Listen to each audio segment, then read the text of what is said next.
Da, da, da, da.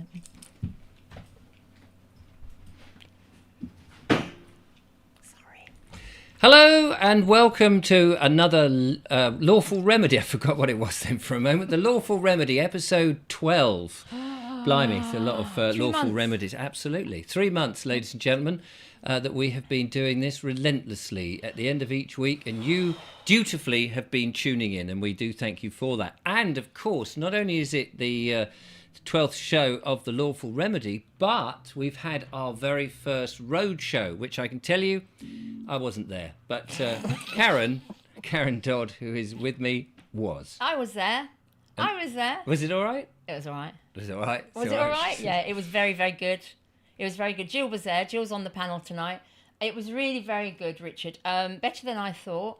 We had a massive turnout. I think there was probably 80 plus people in the room.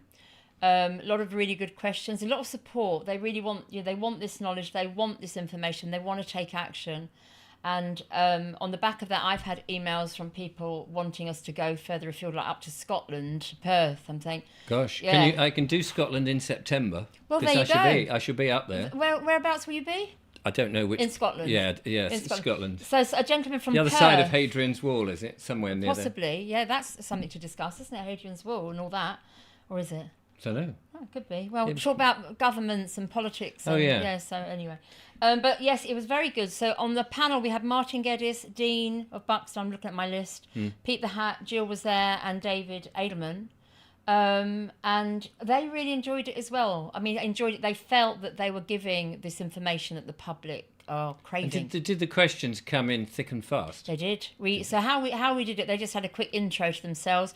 A lot of people wrote the questions first of all, but then we went to the live audience and we tried to contain it so that there wasn't a massive discussion within the audience, else you lose the momentum. Yes, of course. But there was opportunities for that, and then if we ran out of a live question, we'd read a question.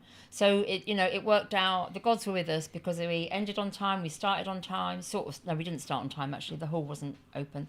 But it didn't matter because we went with the flow, and that's the kind of environment that we're creating, isn't it? We're just going with the flow of what's given coming our way, working with it. So it was very good. And we've got more of those coming up in due course. I think the next one is it the 6th of June? 9th. 9th of June. It's the 9th of June at Hope in East Sussex. I won't be there. You won't be there. But Jill will be there. Nobody will be there. No, in fact, yes. But we do need... That is the lawful remedy, just don't turn up. Don't turn up. And tell the police and bailiffs and the people who are sending you bills not to turn up. That would be great. That's a remedy. That's a remedy, isn't it? We can go home now, have a cup of tea. Just simple as that. Don't hassle us. That's a remedy. Don't turn up. Yeah.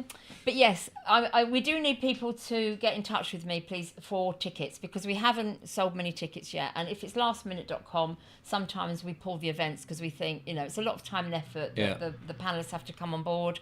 So if you do want to come and meet the panellists, please contact me, Kizzy63, KIZZI63 at pm.me, protonmail.me, and then I can give you the details of how to pay. If you pay in advance or if you pay on the door, it's better if you pay in advance because then we know we've got people there. And I'll try and put your email address in the description at the end of the show when it's on replay. Brilliant. So we better find out who's on the panel on tonight's show. Yes. I've no idea. No idea. I can see them on your screen. Did they turn up? They're there waiting in the wings. So tonight, Richard, we have Jill, as I said, Jill, who was at the Lawful Remedy. So Jill is like being brought into this group because she will always say, well, I'm not that knowledgeable, but she is pretty knowledgeable and she has walked her talk. Brilliant. So we've got Jill. Hello, Jill. Hi. Yes, thank you very much for having me back on. And I think Karen may have mentioned that I will be hosting the one on Sunday next, which is the 9th of June at Hope.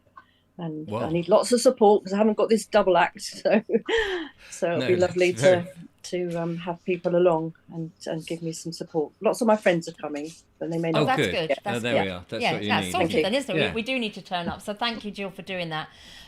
We also have Chris Coverdale. Yes. Hello, Chris. Good to see you. Thank you so much for coming back. Delighted. And you're looking very spruce, if I may say so.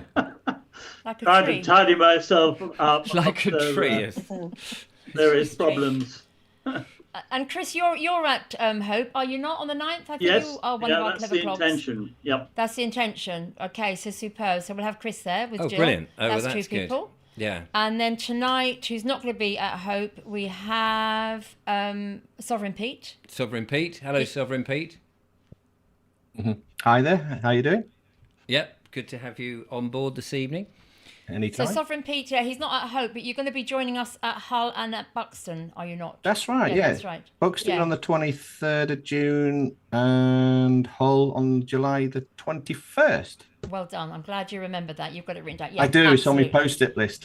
Superb. Don't So forget. for those that want to see Sovereign Pete, come to those. And I will be for. You'll be there. I'll be at Buxton. But at Buxton to get some Yes. water. To get in the water. some Got to get water. that clean water, haven't you?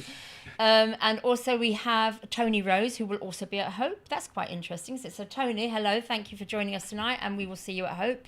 Hello, on the 9th of Tony. June. Good evening. Thank you for the invite. Pleasure. Very, very nice. Pleasure.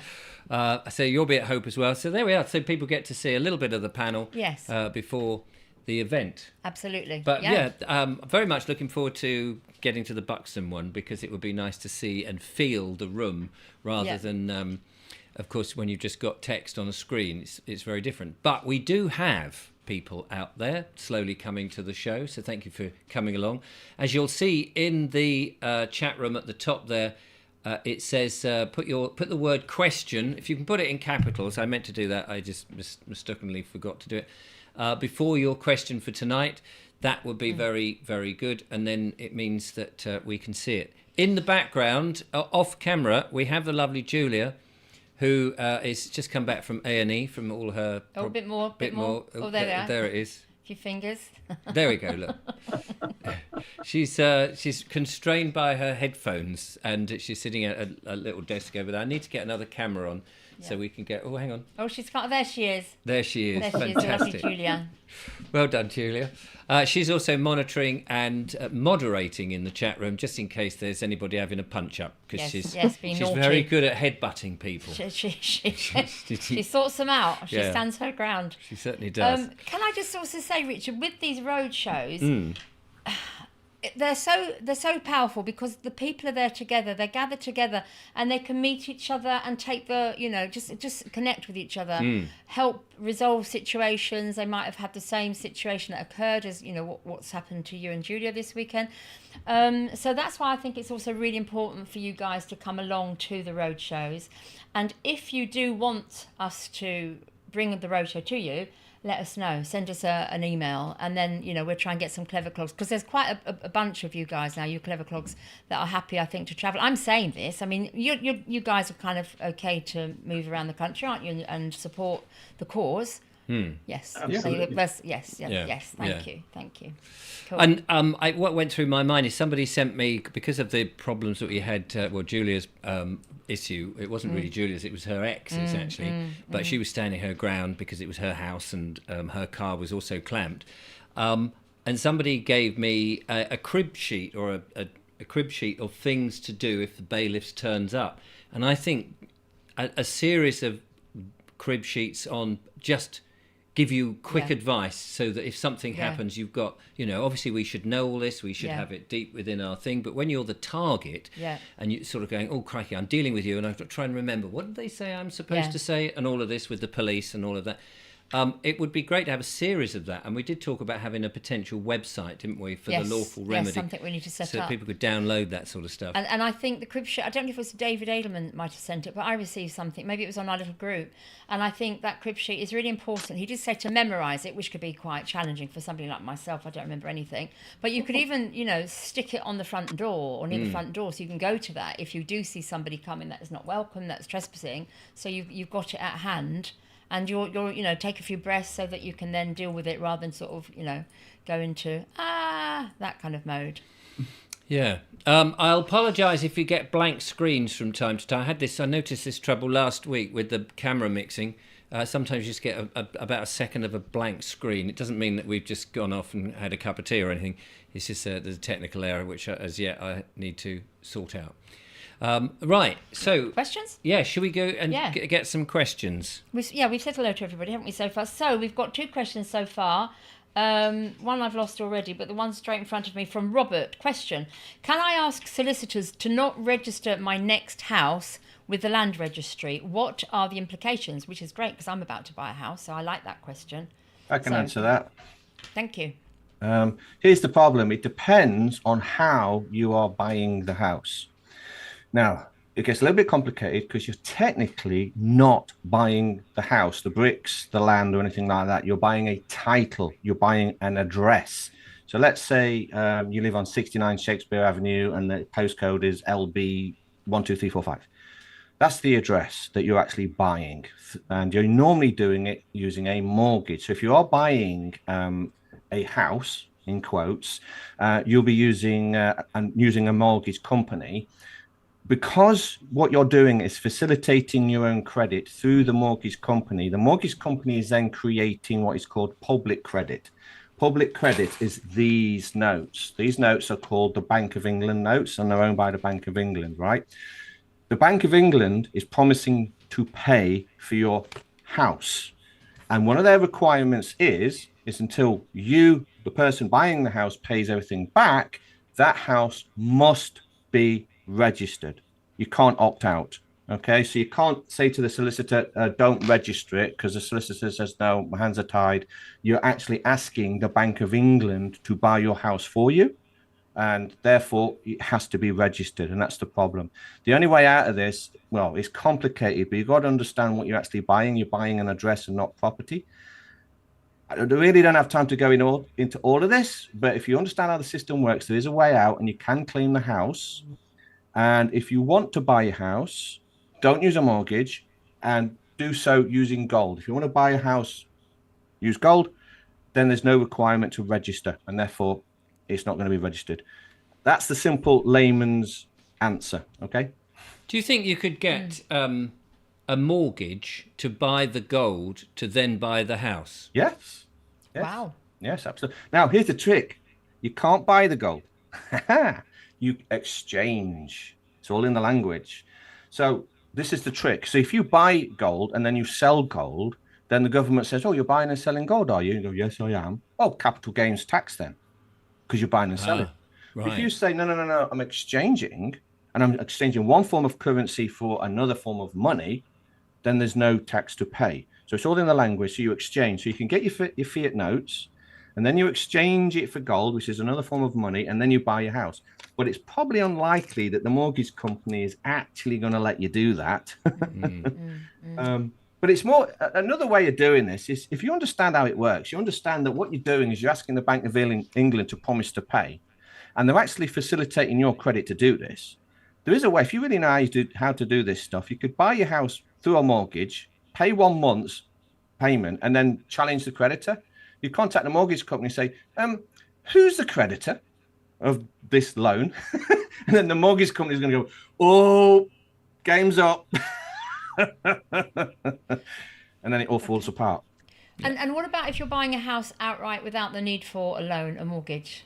Same thing. Well, yes, if there's no mortgage involved and you're paying cash and you're just paying for it, that's slightly different, okay? Because there's no mortgage company involved, and there is no facilitation of credit, and there's no creation of brand new public credit. Because remember what happens every time you take out a mortgage, every person who's ever taken out a mortgage, you've created brand new of these notes. They've created them and they're put into circulation. So every single mortgage has created more of these. That is why the Bank of England says, oh, you've got to register your house. Is that I'm just thinking, when you said that, that's interesting, because we see continually this business about, oh, we must build more houses, we must build more houses. Mm-hmm. Is it because there's not enough housing stock, or is it just really about getting more mortgages for the banks? Absolutely correct. That's what it is. That was what the push was, I believe, in the 70s. So the 70s was everyone should buy a house. Remember, everyone was getting into buying houses and then buy to let and all this sort of stuff. It was really manic. Yeah, because all these people were taking out brand new loans and they were taking out new credit, these notes. Because remember, we have a debt-based monetary system, which is a Ponzi scheme, debt-based at interest. So which means the Bank of England, with the government, has to create more of these to pay the interest on the old debt, or the national debt, which is forever going up, £5,000 per second. So yeah, they desperately want people to borrow money, credit cards, loans, whatever it is, student loans, all of that. And it creates more credit in the public sector. And so presumably just following on from that then, everything that where, the whole thing about upgrade this, buy a new version of this, isn't just about businesses making profit, certainly corporations. It's about people buy now, pay later. Mm-hmm. It's all about people having credit and actually creating more money, isn't it? Correct. Absolutely, 100%. That's what it is. They've got to keep. That's why interest rates are so low, by the way, to try and prompt people to borrow. Yeah. Right. But you've got to. This is what the 2008 financial crisis was, because not enough people were borrowing money, and so the Ponzi scheme was going to collapse. So that's when the governments all over the world decided to do quantitative easing. Well, what's that? That means the government themselves was just printing this out of money. Out of thin air. Yeah. So, And for people like with credit cards, they encourage you to borrow more and more and more, don't they? If you've reached your limit. I mean, I don't have credit cards anymore, but I know from experience, if you've reached a limit, they said, don't worry, well, you'll increase it by another 100, 500, 1,000. So you're constantly in debt buying things that you can't afford. Can I just go back though, Pete? So about the registry office. So if you don't register, if you are exchanging gold for a property, so it's not on the registry office, how would you prove that it does belong to you? Well, you'd hold the original deed. Now, this is where people don't quite understand how deeds work, because most people don't even know what a deed is. People think they've got a deed to the house, and they go, no, you don't. You have a deed of trust, and if you look at it, you've got a deed of trust to a title that is effectively worthless. So people don't even understand what they've got. But the way that you would have it is by a genuine deed, and it should be the original deed, and it should stipulate a laudial title. And normally, in the olden days, the deed is actually backed up by the original first affidavit. Now, we are working on a solution because a lot of the old paperwork is long since gone. So people today have just got titles of addresses. They're living at addresses. That's all they have. So the old deed's long gone, and all you've got is land registry. Well, we are now developing the Sovereign Project, a system where you can actually claim the house yourself using an affidavit. Therefore, you can create your own deed. Once you've done this, you can actually put it on the blockchain. And then once it's on the blockchain, it's there for life, and it's your proof. So if anyone says, do you own this house? You go, yes, I've got an NFT. It's on the blockchain. Go and check it out. Very powerful stuff. NFP? NFT, non-fungible token. Okay. So it's a way of putting data. You can create individual packets of data, and you can lock it into a blockchain. So we can digitize documents like your original deed, original affidavit, that sort of stuff, and we can digitize it, put it on an NFT, put it on the blockchain. There'll be a QR code and a unique code. And if you want to sell your house, you can get your phone and say to the person, scan that QR code. They'll go and look at it. Oh, yes, you are the owner. It's on the blockchain. So very So you secure. have that proof. And for those of us that are maybe stuck in the system, where we have had to, or our houses are registered, can we use a trust to secure that property? You can, but technically you're not securing the bricks and mortar. You're securing the title of. And you've got to understand what you have. The title isn't the property. In fact, the title you are holding, like I said, it's an address. And all you have is an interest in a survey. That's it. So there are people above you that have higher titles to what you think your house is. I'll give you an example. And this is brainwashing, by the way. People have got to wake up to this. Let's say you want to build an extension on your house. Do you have to get planning permission? Most people go, okay, got to get planning permission. Right, well, who are you asking permission from? You're asking from someone who has a higher title than you on the property that you're living in. You don't own it. So people don't even have true title or laudial title to the house or land right now. They have a worthless piece of paper. They have an interest in a survey, nothing more, and it's just an address like 69 Shakespeare Avenue or whatever. Not even a bricks and mortar. The bricks and mortar hasn't been claimed yet.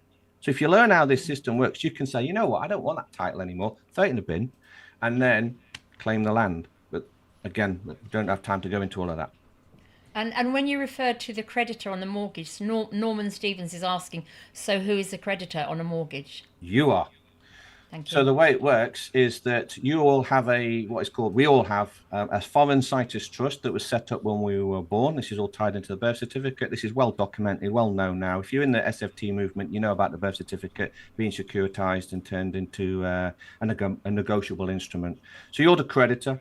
The average person in the Western world has a foreign situs trust worth around $100 million. Okay, that is how this is how the government funds itself. And then every time you take out a loan, credit card, even direct debits, if you've got a direct debit on your bank account, what you're actually doing is you don't know this, but you're dipping into your foreign situs trust. You're collecting some of your own credits. That creates a debt for the mortgage company. All right. The mortgage company is in debt to you because they've collected the credits and they're giving it to you. Now they're the debtor. But they do a little switch and they trick you and they switch you. And they pretend to be the creditor and they make you the debtor. And then you spend 25 years paying back your own credit at interest. And not only that, but then they sell the mortgage. So once the mortgage is done, they've sold it within a month. And not only that, they take out insurance on that mortgage. So after 90 days, if you decide not to pay your mortgage, let's say you don't pay it, the mortgage company gets paid out. The insurance that you paid for pays them out.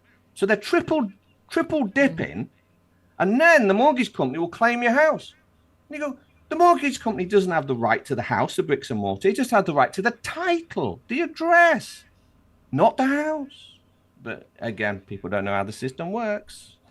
Well, whilst we've got you on, sorry, Rich, I feel I'm taking over your show here. But Steve, go and put the kettle on. Steve Ray says, so this is a question for Sovereign Pete. So how long did you dabble in politics, and is it a way to change the council by penetrating the system? So we've kind of just digressed a little bit, but it's because we're there.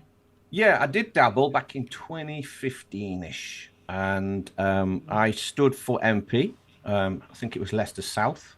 I had a plan, and the plan was it took me about 18 months of hard work, campaigning, move my way up, get myself on the ballot form, all the rest of it, do the forms, all that nonsense.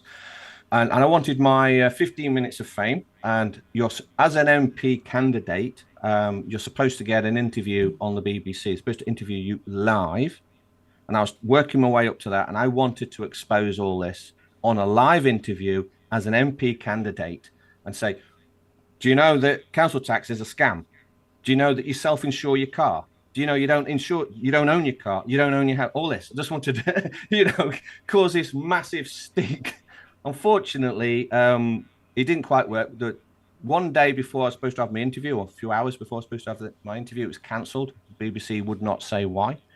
But I did learn a lot. I learned how the system worked. I do now know, unfortunately, voting is pointless. Unfortunately, voting is actually quite dangerous. I'd say that, because what's happening is the way it works. If you vote for something, you're accepting the obligation. Okay. And you've entered into a jurisdiction that you don't know about. You don't know, you can't control it. Think about voting for a minute.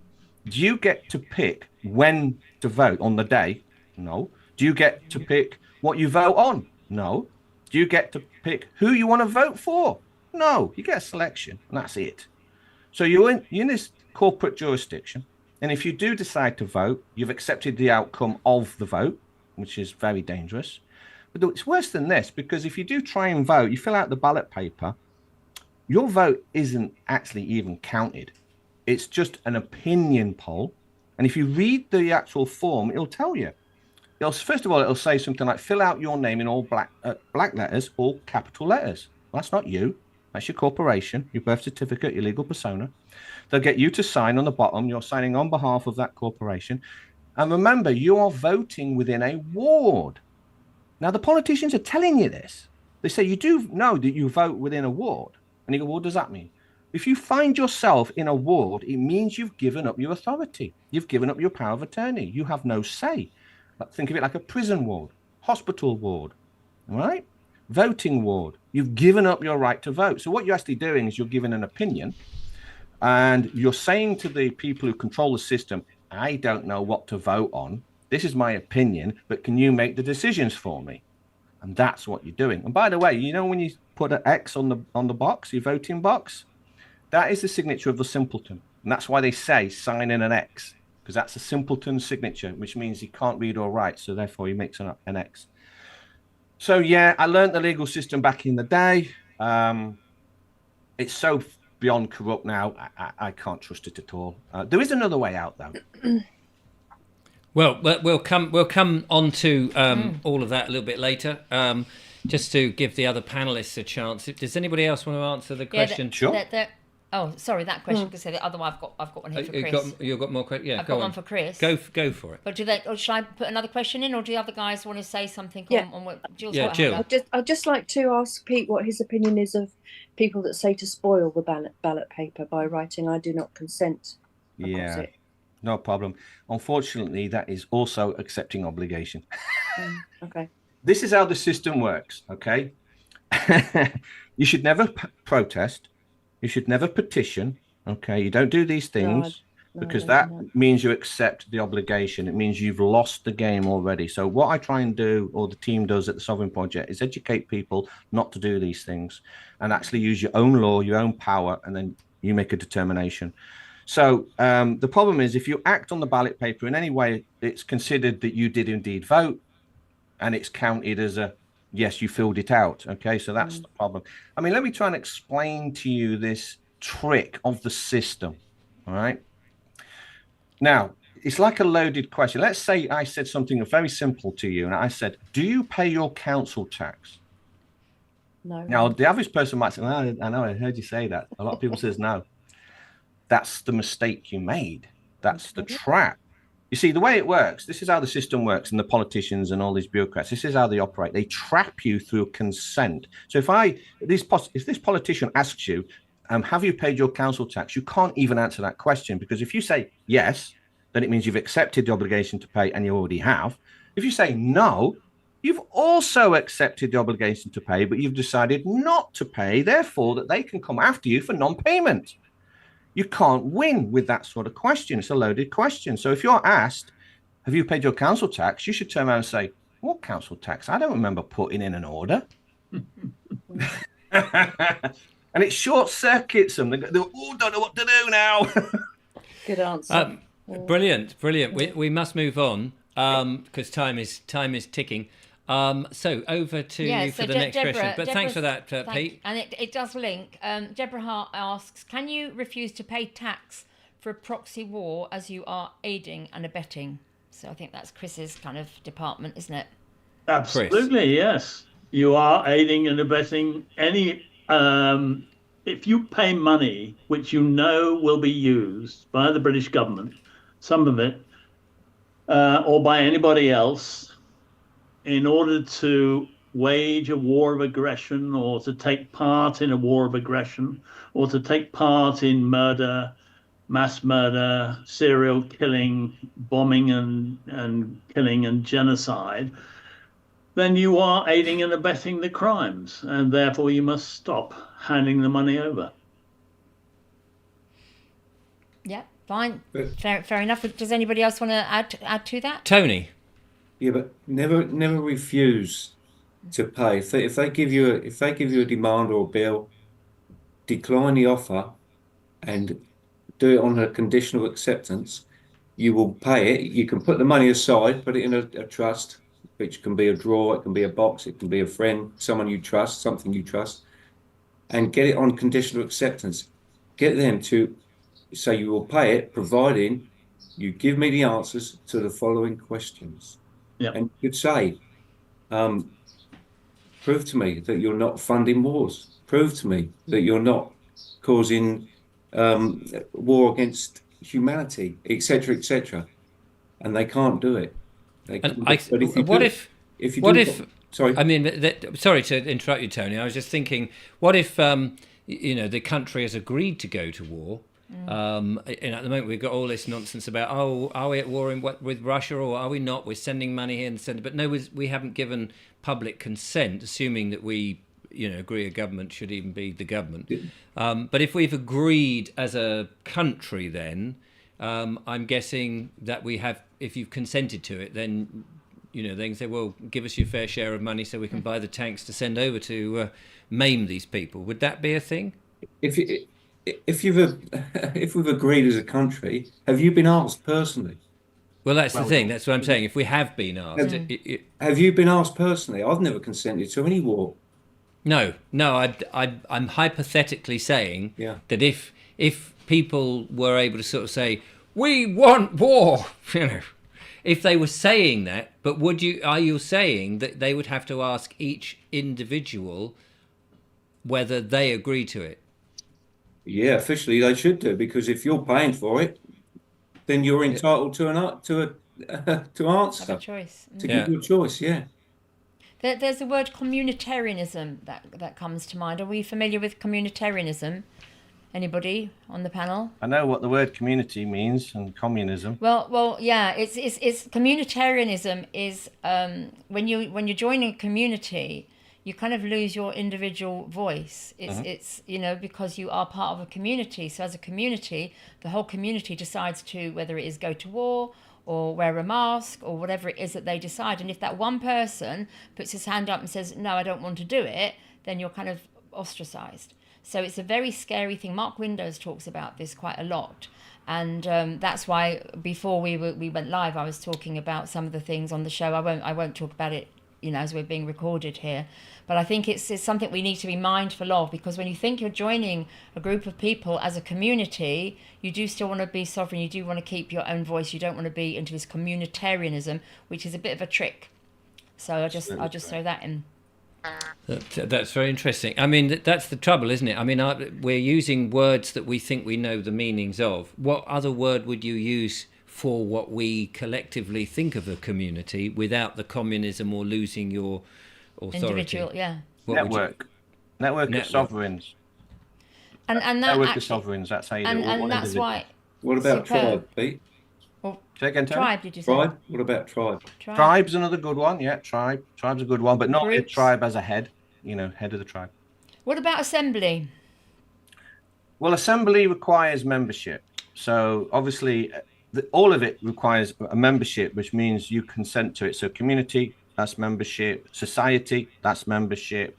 Assembly, that's membership. So everything requires a membership is obviously maritime law, which means that you consent to enter into that jurisdiction.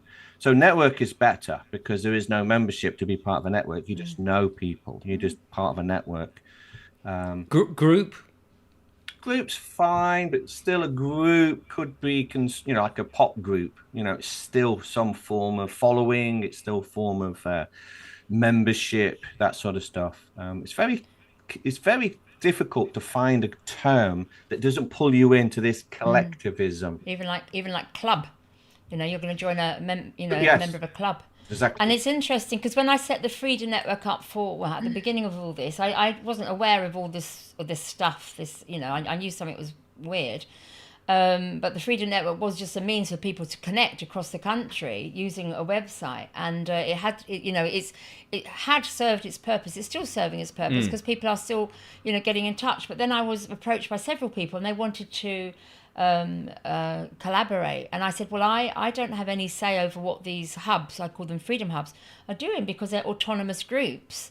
And they have the right to run their own group and make their own decisions. To me, I'd send out newsletters saying you need a panel of wise elders. You don't have to be old, but it's a group of people that make a decision. Like the Whittons. Yes, really. And I would say 12. I would say 6 women, 6 men. That and they circulate, so everybody has a decision to make. It's not just one person. But the word network, it just seemed to be appropriate. And I'm pleased that you've said that, because. That's how it's worked, and I have no say, no control, maybe a little bit of influence, but all these groups. I've got to unplug your camera. I don't know what's my the matter camera. Yeah, something's goodbye. weird. But all these networks, all these groups all over the world, literally can do whatever they want to do. I have no say in it at all. So there's the freedom. And on that basis, somebody has been asking questions. They're saying, are there any groups in Wales? Well, again, each week I say, if you go onto the website, thefreedomnetwork.co.uk, it will take you to an interactive map. Or I say it's interactive. It will, because you'll put in your postcode to see where your nearest group is, your hub, whatever you want to call it.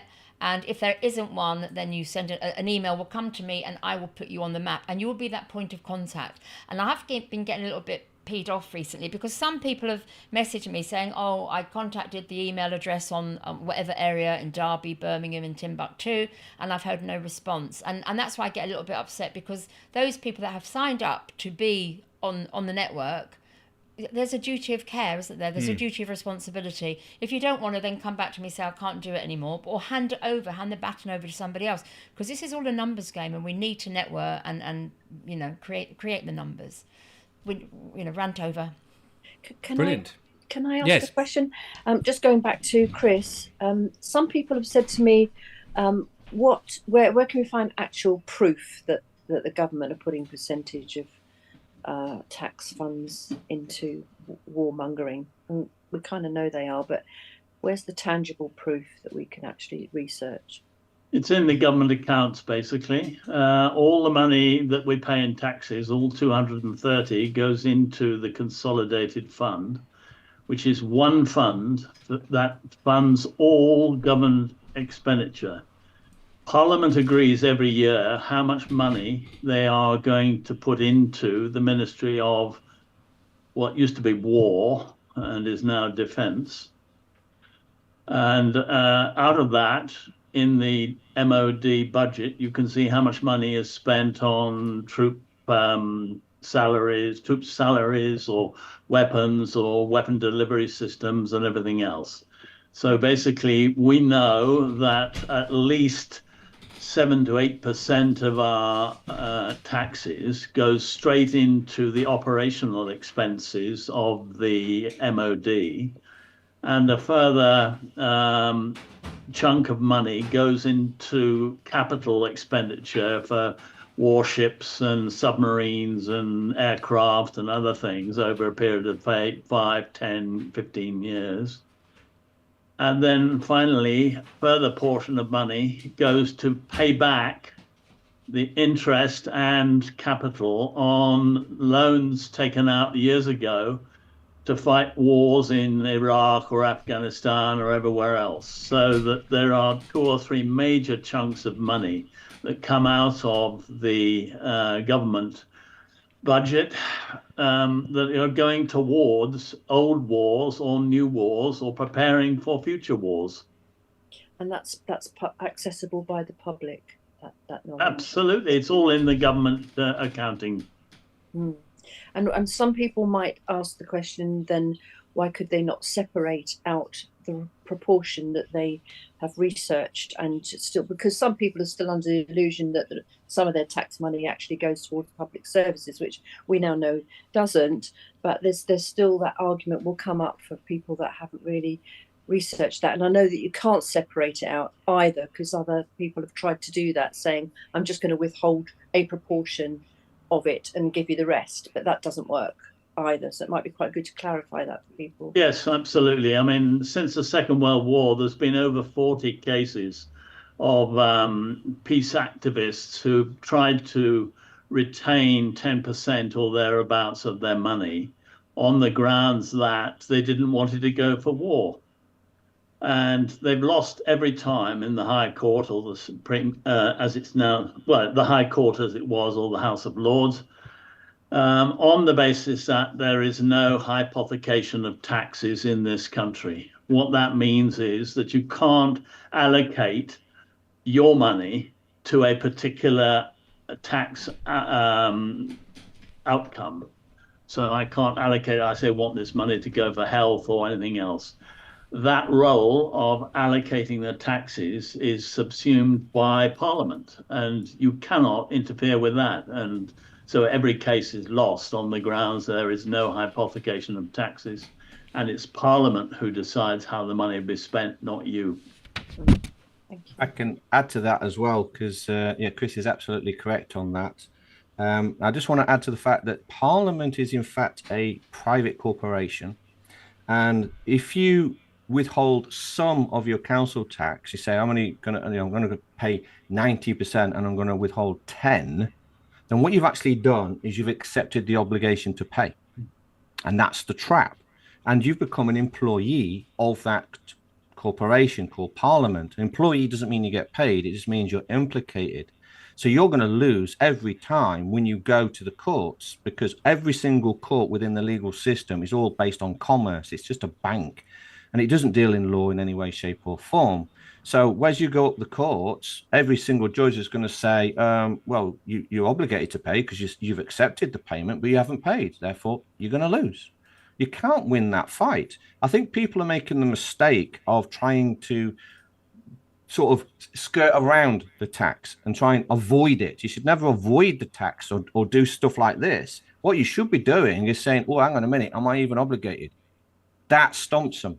Because if you say, am I obligated? And they say yes, then the next question you're going to say is, okay, prove it. Prove that I'm obligated. There is no obligation to pay council tax. You can't find it in the legislation.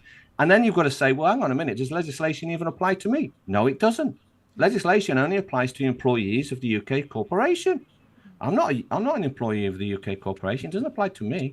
So when you understand the entire system is all commerce, it's all of it is policy. And by the way, the politicians tell you this. They tell you this to your face. How many times have you seen a politician on TV being interviewed and saying, we're changing the policy? And people don't wake up. If they're changing policy, then that's policy within a contract. Contracts exist in the legal system within legal titles and corporations. It's all commerce. So, yeah, I just wanted to add to what Chris does great work, by the way, on the council tax, really does. So, thank you. And on the back of that, again, Alan Webb says, is tax even legal? I mean, you've kind of covered it anyway. Is tax even legal? And if not, how do I stop it? Right. The word legal. A lot of people say this, is tax even legal? Well, you've used the word legal. Now, what does legal mean? Legal means contract. Plain and simple, okay? It's not lawful. Lawful and legal are two separate, completely different things, right? So if you say, is it legal? Then what you're saying to yourself, that you've entered into a corporate jurisdiction where there's a policy in there that says you should pay tax or should not pay tax. And you're saying, is that policy within that contract legal? So legal always means contract. So people need to stop using the word legal, all right, and start using the word lawful. Because the only way that something can be legal is if you've entered into a contract. I think Tony wants to add to this as well. I was just going to say, Pete, that the original meaning of legal was undoing God's law. Yeah, it is. It is. The biblical meaning is exactly that.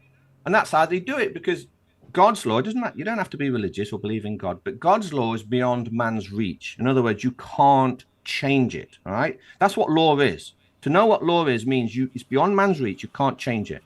So if politicians are turning around saying we're changing the law, no. They're changing policy within a legal contract. That's how they do it. Because once you enter into their jurisdiction, they can make up anything they want. And just like Tony says, that is undoing God's law. That's how they do it. It's a trap.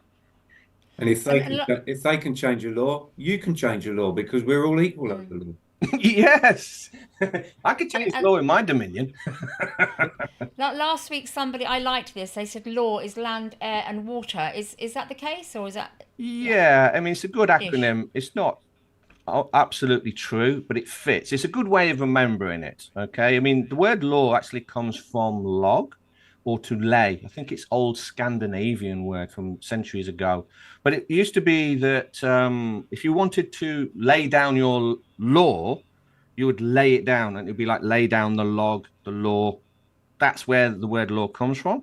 But today, modern day people, and I think it's a good way of remembering it, land, air, water. Water is maritime law, where the serpent lives, the sewers. You don't want to be in that. Land is obviously man's law, of your standing on the land. I have dominion on my land. And then you've got air, which is supposed to be the heavens, God's law, that sort of stuff that you can't change. It's a nice way of remembering it, isn't it, Richard? Do you like it? Yes. I think, yeah. You do? Thanks. That's all right. I think I'm right in saying when you say laying down the log, that's where your logbook comes from. You used to there you go. Laying down the law. In your It log. all adds up, doesn't it? Yeah. It all fits. Public notice. Sorry, Richard. Am I nipping in the? Yeah, can I? No, go on. Public notice is a man or woman here says, how can you actually comprehend anything written in legal English if you're not trained? Whilst we're on the subject, obviously. Sorry about the camera work. Join the Sovereign Project and we'll train you up. That's what we do. Perfect. Tony runs a workshop and we've got thousands of people learning this stuff. The information is free. It does take some study, though. There's too many people out there looking for a very easy solution, and there aren't any. You've got to put some time in, have one evening a week, learn this stuff, and depending on how dedicated you are, you could learn it probably within a year and a half, and then you get. And how do they find you, Pete? The sovereignproject.live, that's the website, and we've got a team waiting for your email, so you have contact information there, and someone will be in touch if you want to email us. Thank you. Okay, I'm going to jump in now, if I may, because I feel like I've been left outside. Oh, I'm sorry. Oh, poor Richard. Oh, no, don't worry. I've got some email questions that have come in that I've promised, and Julia's just given me a whole list of questions, and I'm aware that we're coming towards the end of the first hour, so if we can get through as many questions as is possible, that would be good. So this is from a lengthy-ish question from a correspondent called Emma, who says, my pay and go meter has stopped working. The meter, this is electric, I believe. The meter is not working, and therefore I made a... Oh, it's gas, I beg your pardon. I made a call... Well, it might be electric, because you never quite know from the names of people. I made a call to British Gas, who owns the meter, you know. They said they can't replace the meter unless I pay £179 for its replacement, or other alternative is to have a smart meter. So I think it's electricity. I argued my case and said, one, I shouldn't be paying for a new pay and go meter. And second, I don't wish to have a smart meter, and I explained why. I still want to be able to pay with cash at the post office to put the money on the card. She goes on, first, why should I be paying for something that isn't mine? And second, I should not be forced into a smart meter just because I'm not able to pay the £179. So now they can't come out to change it for over a month. What crock of nonsense, she says, because I won't have a smart meter, and that makes it worse. What makes it worse is I have a young family at home, and they couldn't bring the appointment forward so that I can use the pay and go meter. It sounds like they're giving you the runaround. She says, do you know how you get round this? I'd love to know your thoughts. Yep. Do share. So, yeah, I mean, here's the thing, is you've got to understand what you're doing first. I mean, I don't like giving out remedies to people who don't know what's going on. Now, remember, you are not buying gas and electric. You're actually buying debt. So if you take a closer look at your utility company, you'll find that they are registered credit brokers. Okay, and what you are doing is when you give your meter readings is you are buying debt based on those meter readings. This is all completely illegal because you are supposed to be notified that you're buying debt. And even within their legal system, the buying and selling of debt requires 2 signatures. So all of this is highly illegal. So that's the first thing you've got to understand. You're not buying gas and electric. Now, here's the thing. If the meter is faulty, you have the right to fit your own meter. So all you can do is say you just notify the utility company, I'm using air quotes here, and say, okay, the meter's faulty.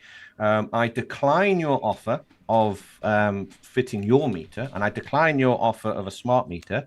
I hereby serve notice upon you that I will be fitting my own meter within 30 days. Thank you very much. Oh, and by the way, a lot of people are receiving these notices in the post saying, from their utility company saying, it's come to our attention that your meter has come to the end of its life and it needs changing. Right? Well, you just got the golden ticket because you can turn around to the utility company and say, oh, thank you very much. I didn't know that. Well, you can remove your faulty meter that's come to the end of its life and I'll be fitting my own. Thank you. Brilliant. Well, I hope, Emma, that helps you out. It'd be interesting to see what you think about that. And there are plenty of places online that will do your exchange. I know we've had, just trying to remember the lady's name now who came on the show and did that. I have 2 interviews with her, and they do it. But just be prepared, for a bit of trouble, because they are a bit like that, aren't they? Yeah, they like a little bit of trouble. Can I jump in here? Because I was just trying to send you a message tactfully, just to remind people that this is an entertainment show, isn't it? Yes. Oh, yes. And Yes. not legal advice, as Pete alluded to earlier. I think that is really important Oh, to that's say. what you were trying to Yes, say. I was just saying, don't forget to say it, because I don't think we said it. Because you wrote It's down here, entertainment's not legal. I thought, what does that mean? It's not legal. Yeah, Sorry. yeah. And following on Anna, can I jump in? Of course. So this is to Chris. Watch out, Chris. I sent the Chris Coverdale letter and trust documents to my local council for this year's council tax bill, but they completely ignored it and sent a summons. What else should I do? Sorry, Chris. This is it's typical. There's a whole range of different things that people can do, but the important thing is to remind them that they are contributing to a criminal offence of a war crime, crimes against humanity, genocide and war and terrorism. And under no circumstances whatsoever will you participate in those crimes. Therefore, you must pay, and you're happy to pay the money to them on condition that they stop these criminal offences, and if they can prove to you that none of the money will ever again be paid towards warfare, terrorism, and these genocides, then they can have the money. But and then if they do that, you then pay them the money, but pay them a promissory note signed by you. So could you go to the council and then just say, look, how much does it cost me a year to have the bins, individually? What would you must have worked out, if I live in a town of 200,000 people, what does it cost me on a yearly thing to have the bins taken away? And if they say, oh God, I don't know, you say, well, look, I'm prepared to give you the cash to the bin men for their bit. What does it cost me to have the pothole filler? I'm prepared to give the pothole filler the money. I don't want to give it to you directly, because you might go and spend it on war crimes, but I'll give it to all the people who are doing things for the community, the network, the town, but I'm not giving it to you because I don't trust you to spend it properly. They won't answer anything. So many. Like a lot of people are assuming that they've received a summons when in fact they haven't. So let me explain what's going on. So you'll get a document in the post and it says summon to court, but it'll be written in all caps. So you know straight away something's not right. There'll be boxes on the paperwork. There'll be different font sizes, and it's not written in English. It's written in dog Latin, legalese. It's written using Black's Law Dictionary. All this is complete gibberish. But if you have a look at the document you received, and there should be a case number on there, and it won't be a true case number. So what you do is you phone the court up and you say, I've got a summons here. Can you give me any details on this case number? And the court will go back to you and says, no, we have no record of this case whatsoever. And you go, oh, well, in that case, I've received a fraudulent court summons. Whoever sent this to me in the post should be in prison for 7 years, because that's the average charge, 7 years imprisonment for pretending to be a court. So this is how it works. So if you do get a summons like that, send a notice back to the council, but try and get a name of somebody. This is a difficult bit, because these sniveling wretches, these criminals who work for council tax departments, hide behind corporations called the council, never sign the letters themselves because they don't want to be liable for this fraud. So what you do is you try and find someone's name, maybe the manager or something like that, or section 151 officer, something like that. And you serve notice upon them and say, I'm receiving fraudulent summons from someone who works for your department, and I will be seeking legal damages against you, and I'll be pressing for criminal charges. Okay. Now, here's another thing as well, is when they send a so-called liability order, it isn't. It's a notice of liability order. It's not a real one. It's not a genuine one. That's fraud, because people don't understand how this works. A liability order can only be generated by a court within the legal system. This is how debt works, okay? Let me explain. You've got county courts, right? It's their job to actually acknowledge if debt exists, because the entire system is debt-based, and all debt is up to the legal system to decree if it exists or not. So the way it works is it will go to court. There has to be an original contract. There has to be proof there's an obligation to pay, and therefore a debt is due. Then when the court decides, yes, summary judgment, a debt is due, that's when the debt is created. It now exists. That is where the liability order comes into play. Because once that liability order is created by the courts only, and not the council, that gives it weight within the legal system. And that's when court-appointed bailiffs can actually act upon that and go and seize some of your assets to get that debt paid. And they can only seize assets from you because you've registered your house and you've registered your car, so they own it anyway. But anyway, that's another story. So check your paperwork. The summons you received is completely bogus, I can guarantee it. And the liability order is completely bogus. The liability order doesn't exist. It can't. This is the problem with the council. The council, this is why it's fraud, the council cannot obtain a liability order. Why? Because there's no original contract. And without a contract, you can't have proof of debt. Without proof of debt, can't be a claim of debt. It's all fraud. So yeah, check that paperwork. Don't get into legal debates with these people. No. Don't do that. I don't. I just send notices saying, give me the proof. You've got 30 days. And if you fail to do that, I'm going to be pressing charges against you. Okay. That's how you tackle them. That's exactly what I did last time, except I haven't got as far as pressing charges yet, because I don't have enough knowledge. But they got them off my back for exactly the reason that you said. Sure. And the hardest bit about pressing a charge is getting the name. You can only put a charge against the name. You can't charge the council or corporation. No. Correct. That's the trouble. So here's a question then, because this is something that Stan McDonald raised with me, and you know this business about when you go into court and they say, what is your name, and you don't give them the name, and they say, well, you know, we'll throw you out and blah blah blah, and the thing is, if they are the Crown supposedly, and you're claiming the name, and they say, well, you have to be present, this name has to be present to be on the thing. He said, well, if you're prosecuting me and you're representing the Crown, where's the King?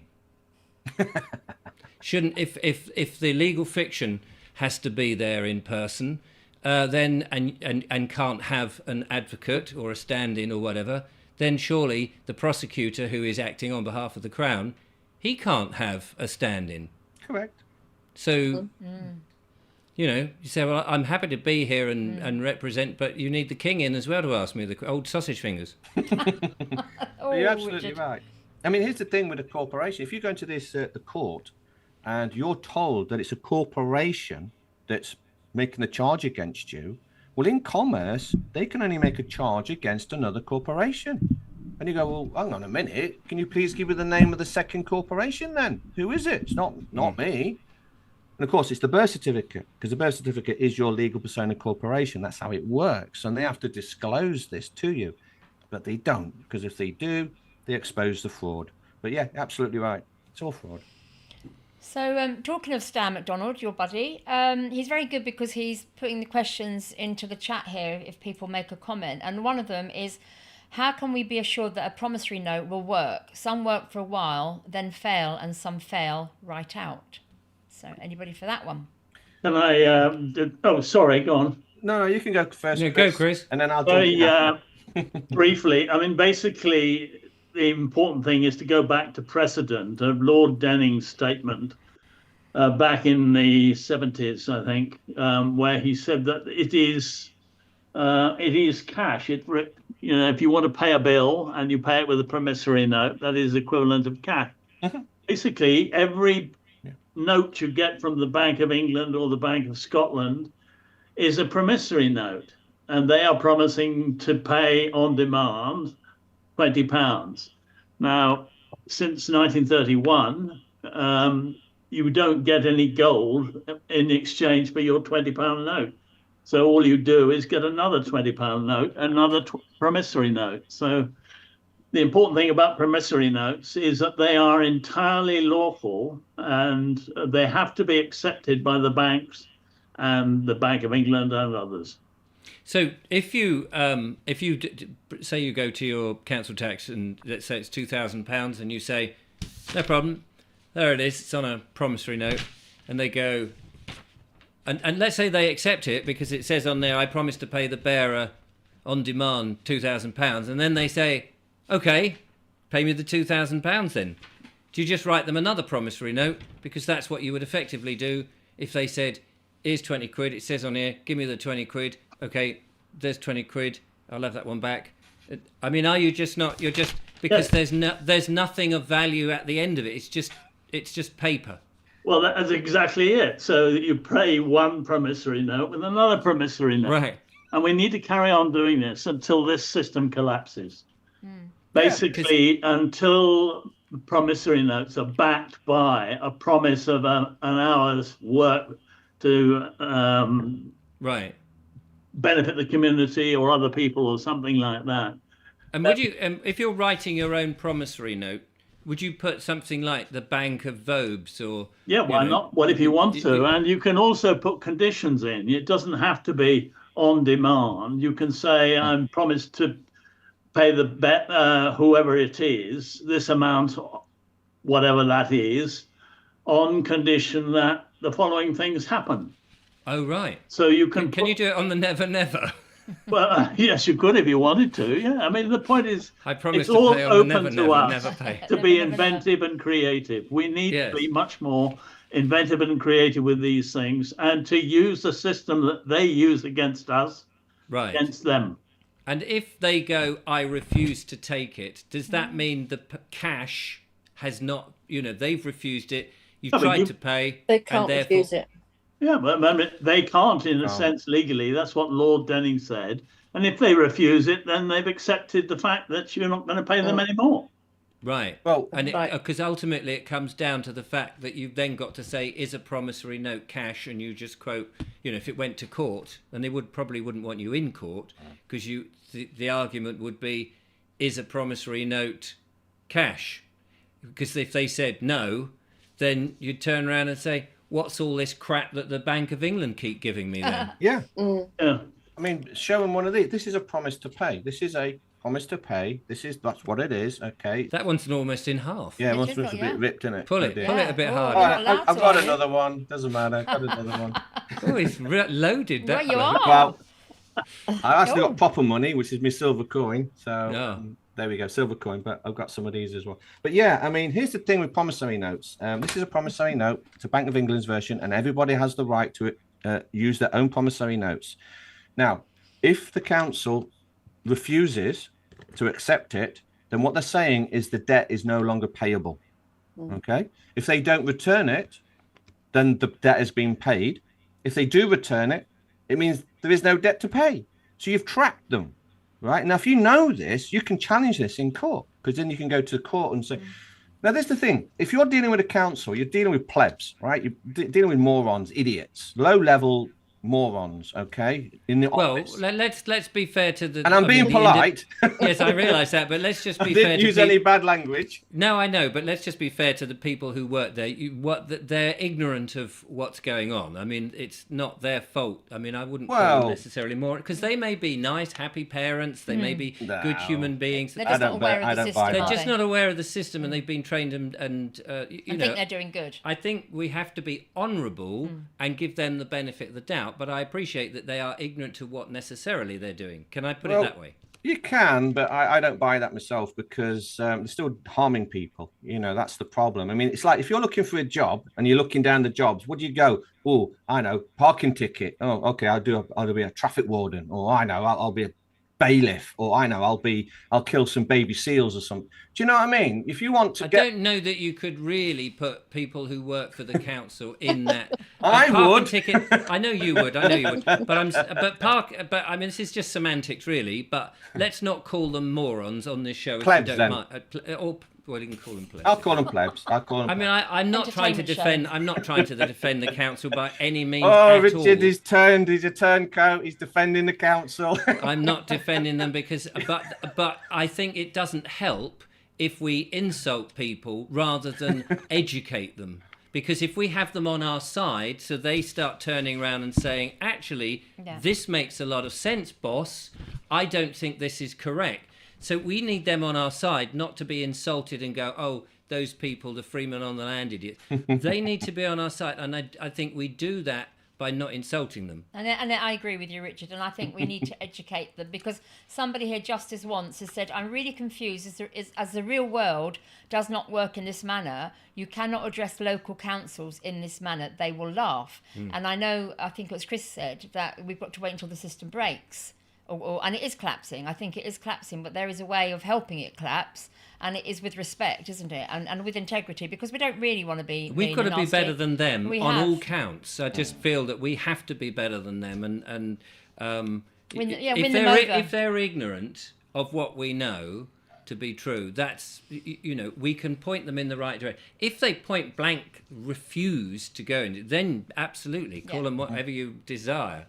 But I know Pete's his own man, so. And I think also sometimes these jobs, I don't know if counselling, but those that do want to walk the streets and put tickets on cars or work in prisons, and they like to put a uniform on. They feel that gives them a little bit of power, and they hide behind a uniform. So that does attract a certain sort of character. But again, we need to win. Not everybody. Again, we've got to be careful what we say here.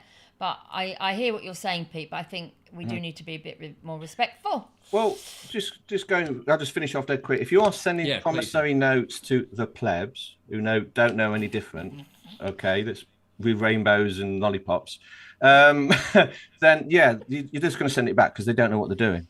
So that's why you've got to instruct them. Okay, don't give in. A lot of people are saying, "Oh, my promissory note didn't work, so I'm going to give in." No, you send it back. And then you instruct them and say, you do realise what you're doing is you're actually committing a crime here by not accepting my legal tender, my promissory note. And then you forcibly instruct them. And then you do this in writing.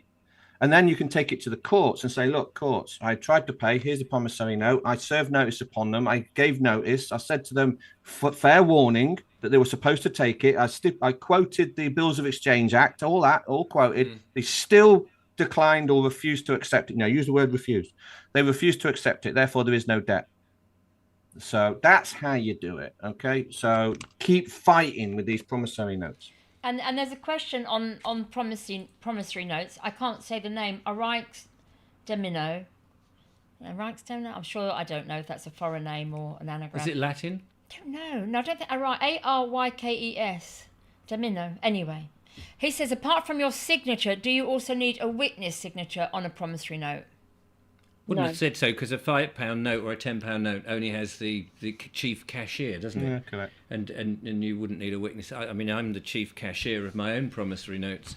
I don't want anyone witnessing how much I'm spending. No. Oh, you answered the question. Sorry, I answered the question. Well done, you. Yeah, sorry Well about done. that. That's it. You don't need it, by the way. Can I just? I'm sorry, I got cut out there. No, don't worry. You playing their normal problems, their games. I just wanted to quote the actual words of Lord Denning in the case about promissory notes. Did that happen while I was away from the scene? You did. You sort of gave us an interpretation, but have you got the correct words? Yeah, but this is from the actual case. The principle is that a bill, cheque or note is given and taken in payment as so much cash, and not as merely given a right of action for the creditor to litigate a counterclaim. We have repeatedly said in this court that a bill of exchange or a promissory note is to be treated as cash. It is to be honoured unless there is some good reason to the contrary. And that was the quote from the case. So it is basically there. We must and can continue to pay our bills by promissory notes as a way of keeping some of the cash for ourselves. And would that be fair to say that this really, if you're dealing with sort of government agencies, it's more likely to hold weight than if I went down to the local convenience store and tried to pay something? Because absolutely. Yeah. And in fact, they have to, by law, accept it. There you go. Wow. Brilliant. All registered businesses, that's the key.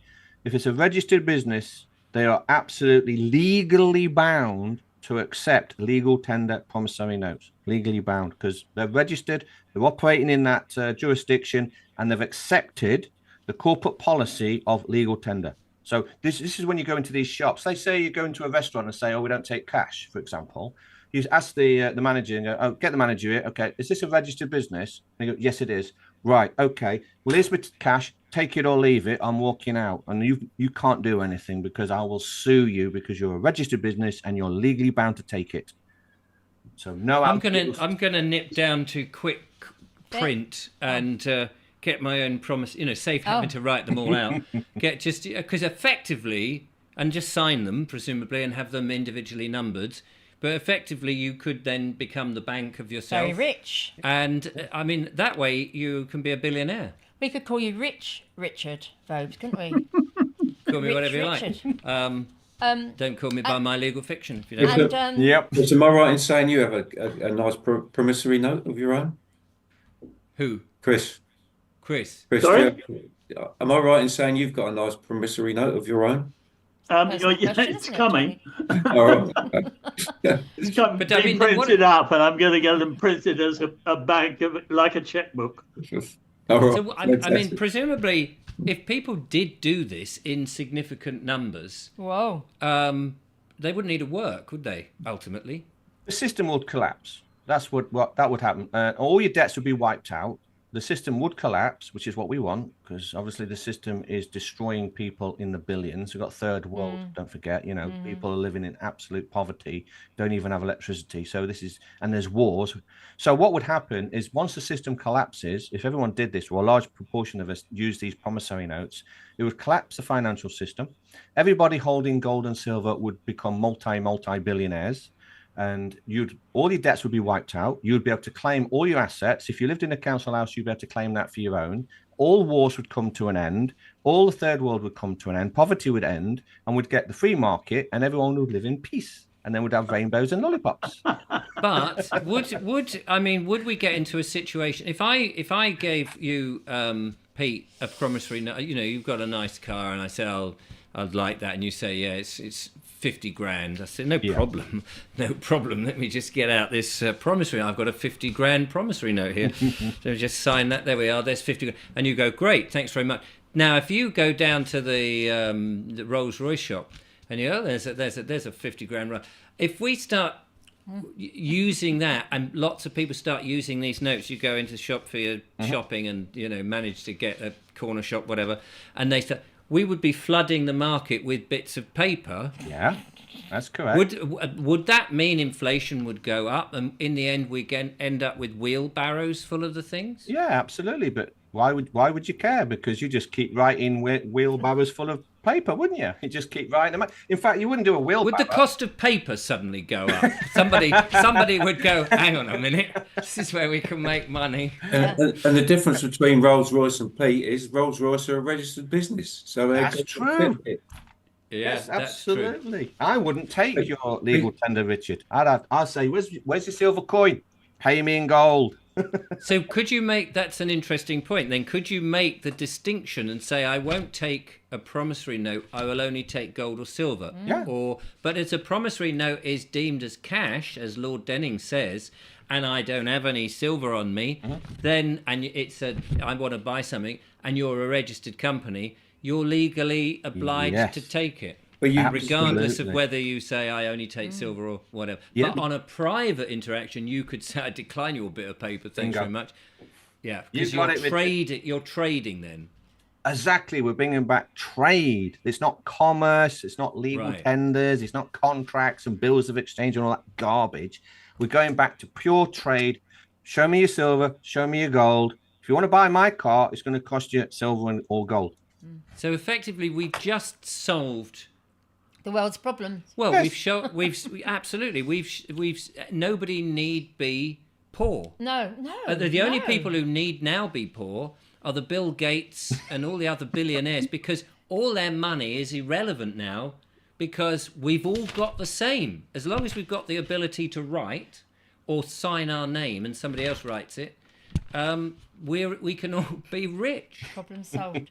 But we have to take action, because I know I've been to shops with like a £50 note, because nobody likes £50. Well, you've seen it where they say, yeah, we don't accept 50. Say, well, are you a registered company? So tough titty. Yeah. So then we do what? We then sue them, because I've had rows with people when they haven't accepted. We have to sue them. Yes. In fact, and I sulk. I thought, I'm not going back there anymore. But I don't like £50 notes anyway. Well, I do, but I don't. But give them to me. All right, I haven't got any. But yeah, so we sue them. We have to take action.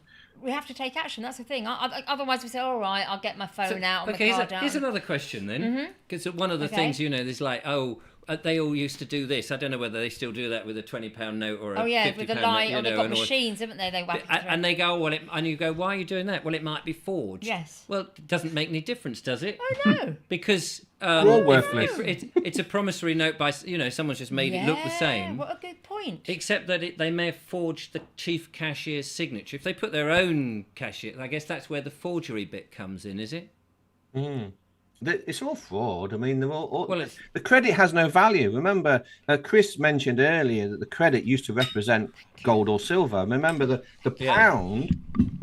pound sterling. It's when it says £5, this is supposed to represent £5 of silver. You know how Right. much that's worth today? £2,200. I know that because we had a guest on the Oh, show. well done. Yeah, the £5 note Oh. is worth £2,200 in sterling silver. There you Wow, go. big- a There big you Although wheelbarrow. the prices may go up, Yeah, you you know, prices need a can go wheel- up and can go down. You need a trap for that, not a wheelbarrow, wouldn't you? Yeah. Well, no, he did have. It was only a little bit. Oh, okay, yeah, but if you had a lot of them, because Pete keeps bringing them out. Well, he's a got stash probably of them. got £25,000 worth of in weight in silver. Yeah, I got a But bit. do I you got know, a bit. I don't know if I should say this, but I found myself on a Telegram group, which is a bit naughty because they're trying to sell you all these funny things, such as this fake money, this fraudulent money. It looks really real, but you can buy, I don't know, 50 grand's worth of £5 notes for like 5,000 proper pounds. You can write them yourself. Well, that's right, yeah. But to save yourself going down to that print shop you were talking about, you could just go on this site and just buy loads, and they look real. They look pretty with a picture of the, whoever's on it these days. Yeah, but But if they're not. it- But they're fake. but it's the signature that makes it the thing, Or the isn't it? silver thing down the middle. It's your signature is the bond, isn't it? It's the agreement. Is that correct, Pete? Absolutely. Oh, go ahead. Let Chris. Yeah, Chris. Yeah. Yeah. Sorry. No, absolutely. You sign your promissory note. Yes. So it has to Yes. be your promissory note. It can't be a fake one. You can't go on the. Well, you can dark do web it or whatever either they call under the name of a corporation, or you can do it as an individual. But Right. Can I you ask- can have corporation notes. Yes, They you can. used to in the old days. The Bank of Gloucester, for Bank of instance. England is a corporation, so Yeah. you can up to 100%. That's a corporate one. Now, don't Take forget, your monopoly money. it is. That's what I was thinking. But remember, if you're writing a promissory note, you are Yeah. not writing it out as the living, breathing man or woman. You're actually writing it out as your legal persona. All right? Ah, right. Okay. That's the trick, right? Because remember, promissory notes only operate within their legal system. Right. And their legal system only deals with titles. And your legal persona is your birth certificate, your all caps name, your surname, if you like. Yeah. Okay. Your forenames. So you're signing on behalf of your legal persona, birth certificate, corporation, just exactly the same as this is a corporation. Yours will be a corporation as well. Okay. Yeah. Oh, just one thing about promissory notes I wanted to add is that it is a numbers game. And so we are working on this. An individual trying to do promissory notes is a bit tricky because you'll get resistance, it gets sent back and all the rest of it. Okay. Now, what we're doing at the Sovereign Fraternity is we're setting up or expanding a global network, and we're setting up chess clubs. This is where people can actually join, and you will be given all this information for free. We get the numbers up, and then we do this en masse. We're going to pick a day, and then everybody sends in their promissory notes. We're going to flood the system. It's going to be millions of them. It's going to be so fun. Have you seen that film Vendetta? It's going to be like that. So join the Sovereign Project. You haven't got a telly. Is it- Richard hasn't because he hasn't got a telly. I haven't got a telly. I don't know what that is. Vendetta. It's a good It's film. it's worth watching. It It is. is worth watching. That's Right. Well, very good. listen, we've done promissory yeah, notes and to there's- death, but yeah. we're all rich now, so we should be no problem. But it'll be interesting. People, I mean, what have you got to lose? The worst thing is is that they laugh at you or they don't accept it, and you try it. You take them to court and you say, "Is it a promissory note?" What have you got to lose by trying, other than actually delving into your own coppers, as it Yeah, were? do your best. Try. So let's go to another question. I've got Okay, one that go on Julia's then. given me here, and it says, this is from, I don't know if this actually is this from Andy Lake, this one? You crossed it out.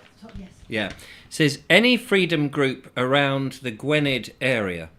Is there any freedom group that I can hook up with? Yeah, that was on the beginning. Go to the Freedom Network and All you'll right, find brilliant.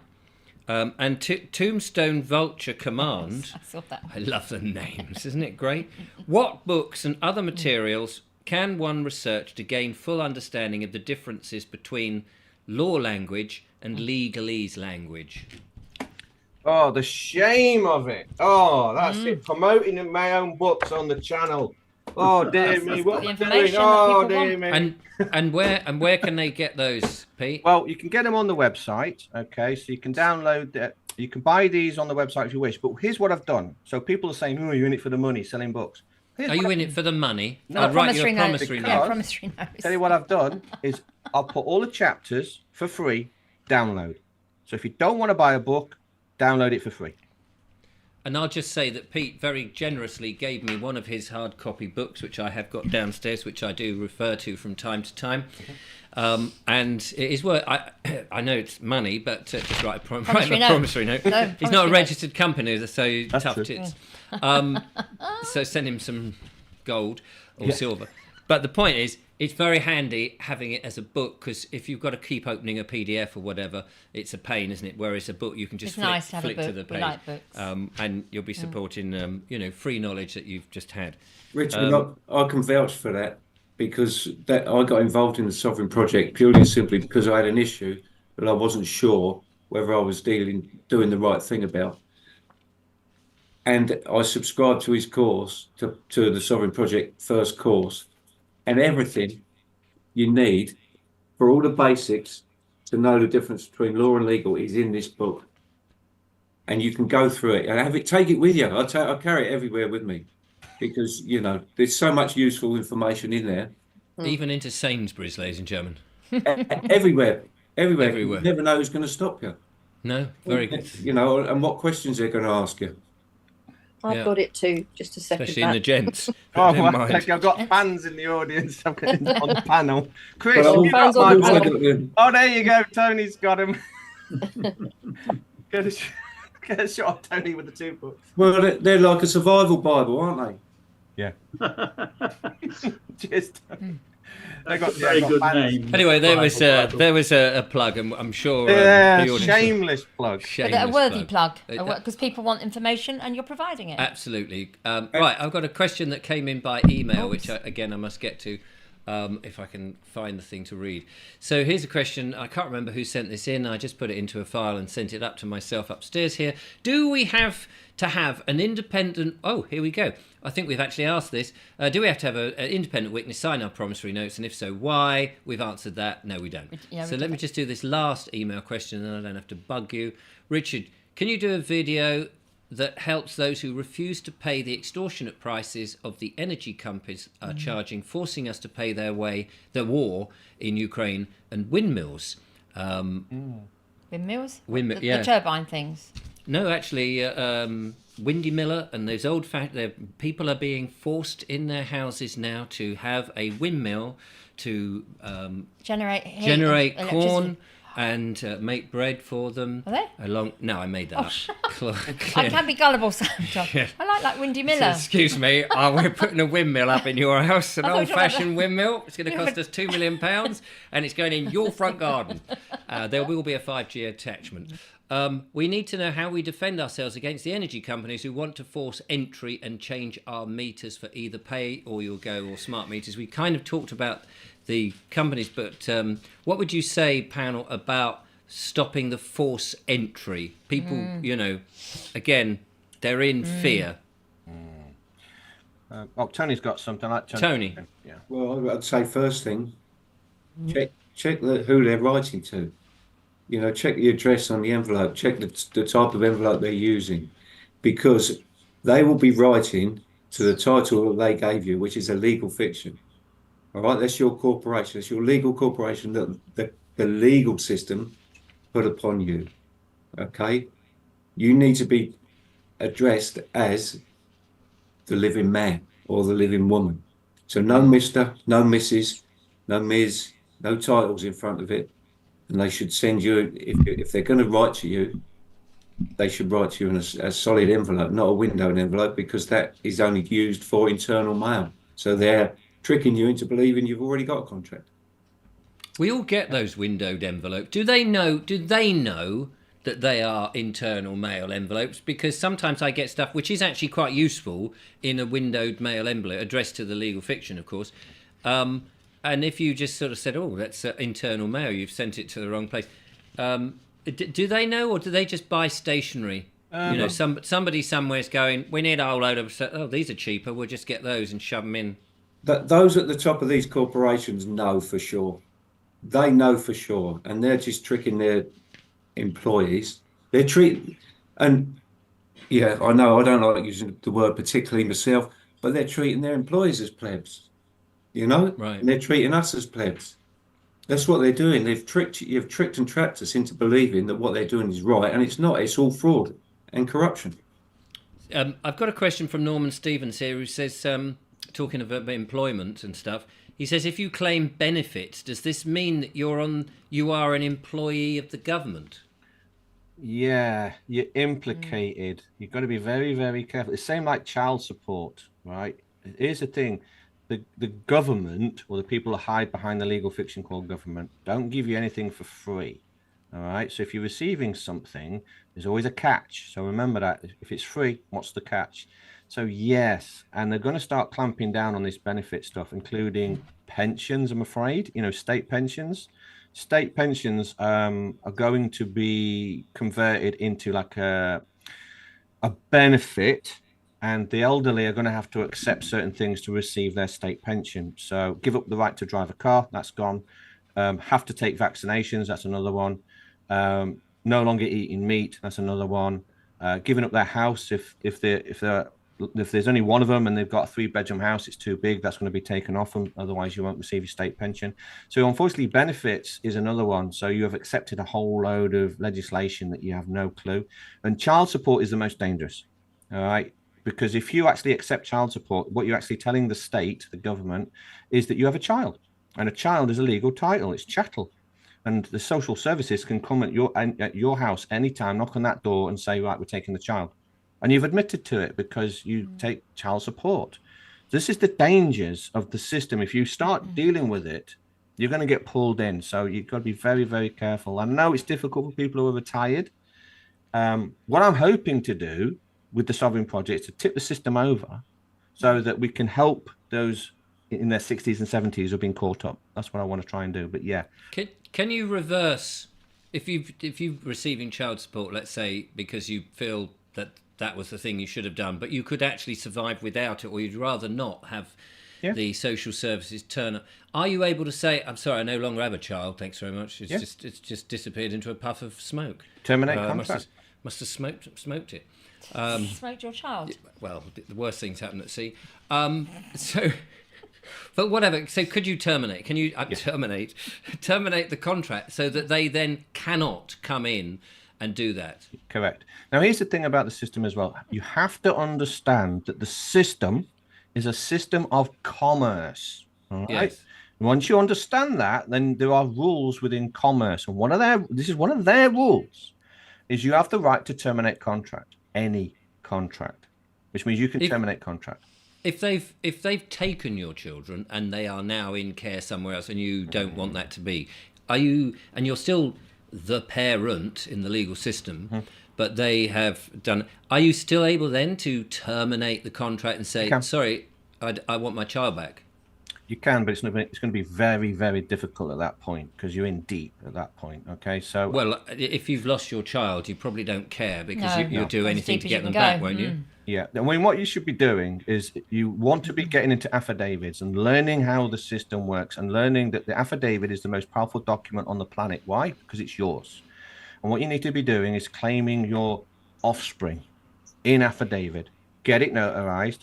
This is something we can do at the Sovereign Project. And then once you've got that, you could submit it to court and all the rest of it and say, I don't have a child, but that's my boy, girl, and I want my boy, girl back. Oh, here's a dirty trick as well.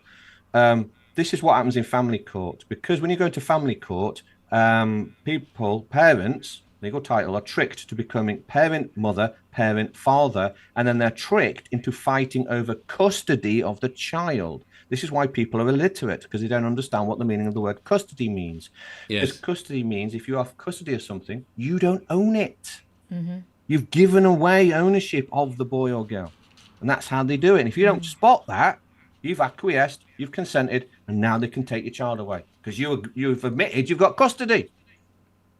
I mean, ultimately, this is why this show is really valuable, and other shows like this, and especially mine's as devious as Pete's, but in a good way, is, if you understand the language, because we've been so brainwashed and all of that, haven't we? And we're giving jurisdiction away all the time without realising it, and we're fighting them within the legal system, and yet, if you've got somebody coming to say, we're taking your child away, you say, well, you're welcome. If I had a child, I've only got a boy and a girl. I don't have any children. I don't know what you're looking for, but please bog off. We're actually more powerful than we realise if we learn it. Yeah. Can I add something to that, please, Richard? No. So, no, of course. Of course. I love it. It's important to understand the difference between the civil and criminal. Right. And it's a lot of the things that they try to do to us, sending bailiffs along, supported by the police and others, to evict people from their homes or to claim your car or whatever it is, your possessions, are illegal and criminal. And I wanted to point out a law I came across the other day, which is important, called the Protection from Eviction Act of 1977. And this makes it a criminal offence for a person, and that's a natural person or an artificial one, to basically deprive the residential occupier of any premises of his or her occupation of the premises or any part thereof. And if he attempts to do so, he shall be guilty of an offence, unless he proves that he believed and had reasonable cause to believe that the residential occupier had ceased to reside in the premises. So basically, it is you can be indicted and tried, convicted and punished with 2 years in prison. And that includes the bailiffs and the police if they try to deprive a person of their home. So it's very important to understand some of the laws, the criminal laws, which do operate as well, the criminal legislation. Laws.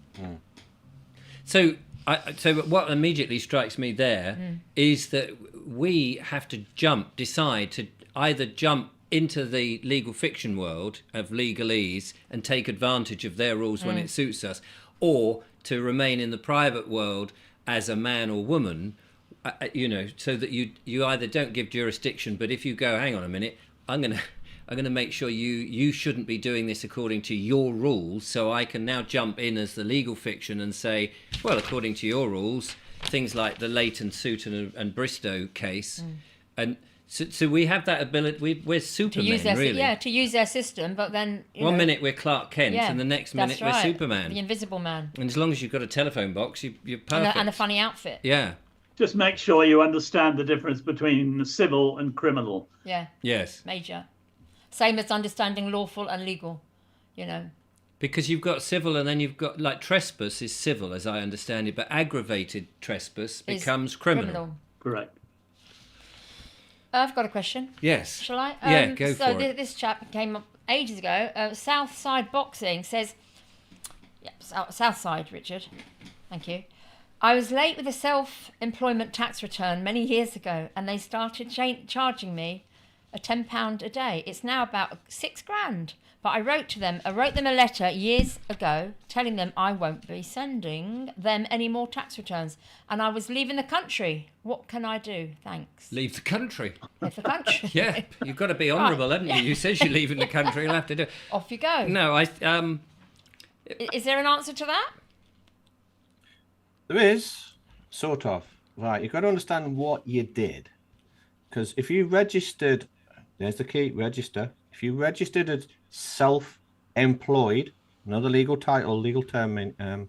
So if you say you're employed, it means you're implicated with a corporation, All right. Doesn't mean you actually get paid. Doesn't mean you work for somebody or implicated within a corporation.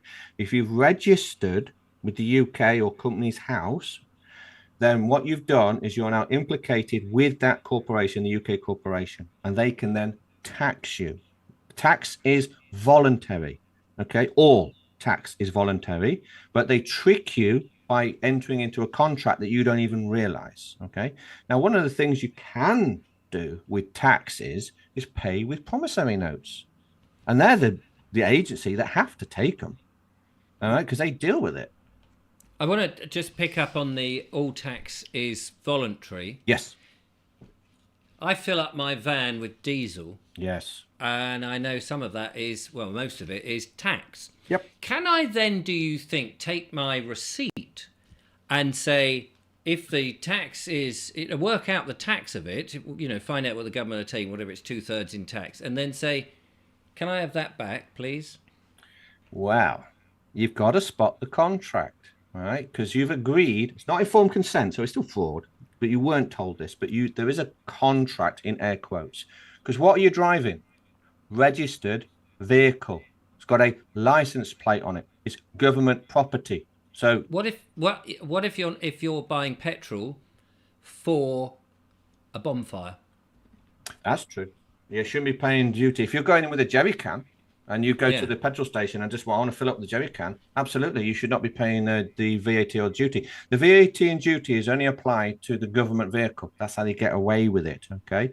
Now, technically, you have the right to claim that back every year. You send it back to the taxman and say, oh, here you go. I've got my receipts. I bought the fuel. It was for a bonfire. So it's not for a vehicle.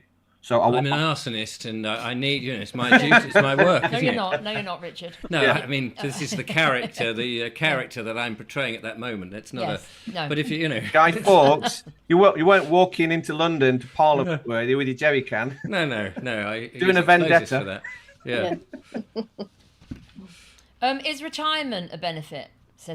Asks Bonson. For who? Okay. Well, right. I guess their pension. Sorry, I haven't finished it. Hang on. Sorry. Oh, sorry. No. Bonson says retirement, is that a benefit or we have worked for it? Because we were talking about benefits before. Okay. Oh, yeah.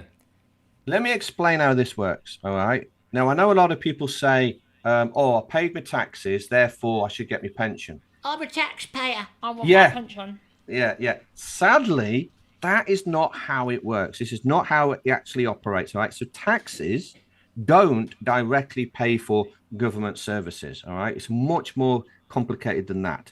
So what's actually going on with your pension is that when you get paid state pension, it's coming out of your foreign situs trust. All right. So you're receiving credit from your trust. Is that the Cesta Cave Trust? No, the Cesta Cave Trust is the one that the government has the control of, which is operating at a lower jurisdiction.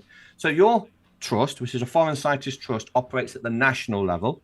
Okay. Is there a name for it? Sorry, I didn't want to interrupt your flow, but you mentioned that a couple of times now, and I just thought for clarity. Yeah, foreign situs trust. Well, we call it foreign situs trust because it's like it is a foreign trust because it's got nothing to do with the UK. All right, because it's national. Situs means it's for tax purposes. All right, so and we know it's a trust. So that's why it's called foreign situs trust. And this operates at the national level at the second jurisdiction below the first jurisdiction, which is private. All right. So the second jurisdiction is national, and that is where you are the creditor.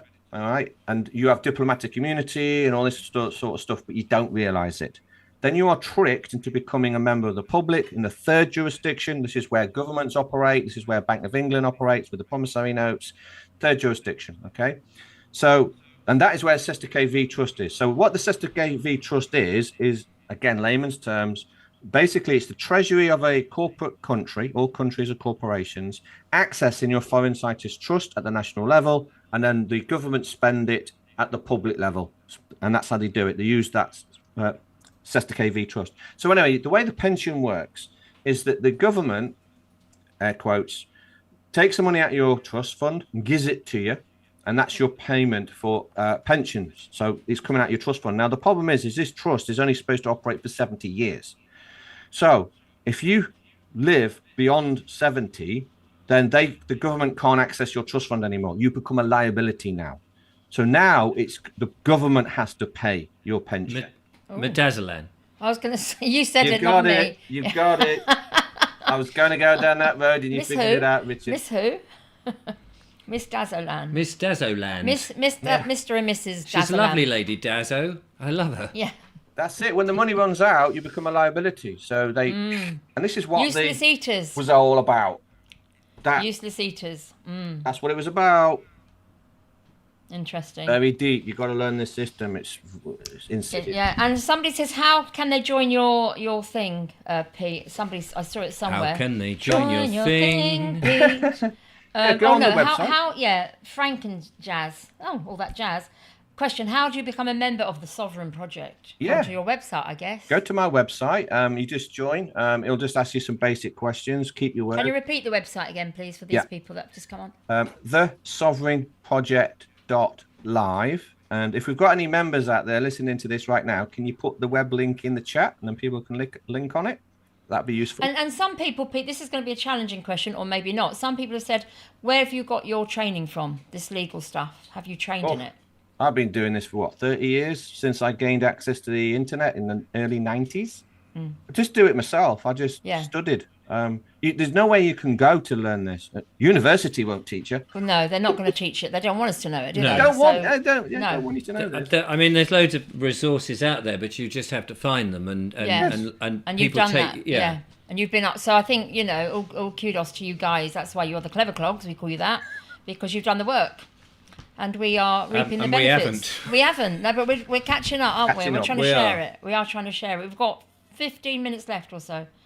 17 minutes left. Okay, Zen Johnson says, where do I find the evidence that I can show that HMRC that our tax goes to fund illegal wars? Well, listen to Rishi Sunak, for one thing, I would have said. I mean, he says what we're doing. He says we're giving money to this, and he wants national service. He was talking about conscription. It was I mean, conscription. it's pretty obvious, isn't it? Because he's not put it into his own pocket and gone, actually, don't worry, I'm funding the war. Me and the missus, we've got more money than God. Well, actually, now I have, with my promissory notes. And your wheelbarrows. And my wheelbarrows. I'm going to buy a second wheelbarrow. Are you? Can I borrow Chris it? explained that. Buy your own. Didn't he? Richard, Chris explained that earlier. He did. I think we had that question We earlier. did go into that. On the government we website. did go into earlier. Can I just add one thing to it that helps people? There's a website called the Office of Budget Responsibility. If you go onto that and look at that, you'll see where the money's collected from and where it goes to. Brilliant. There you go. There's a much more sensible. I don't listen to my answers. So Stan comes back. He's turned somebody's comments into a question. How do we access the trust, or can we, without getting locked up or in some other crap? Now, there's a question. That's from Stan. He knows how to ask these questions, doesn't he? He knows the answers as well, but he hasn't come on the show yet. Oh, get him on.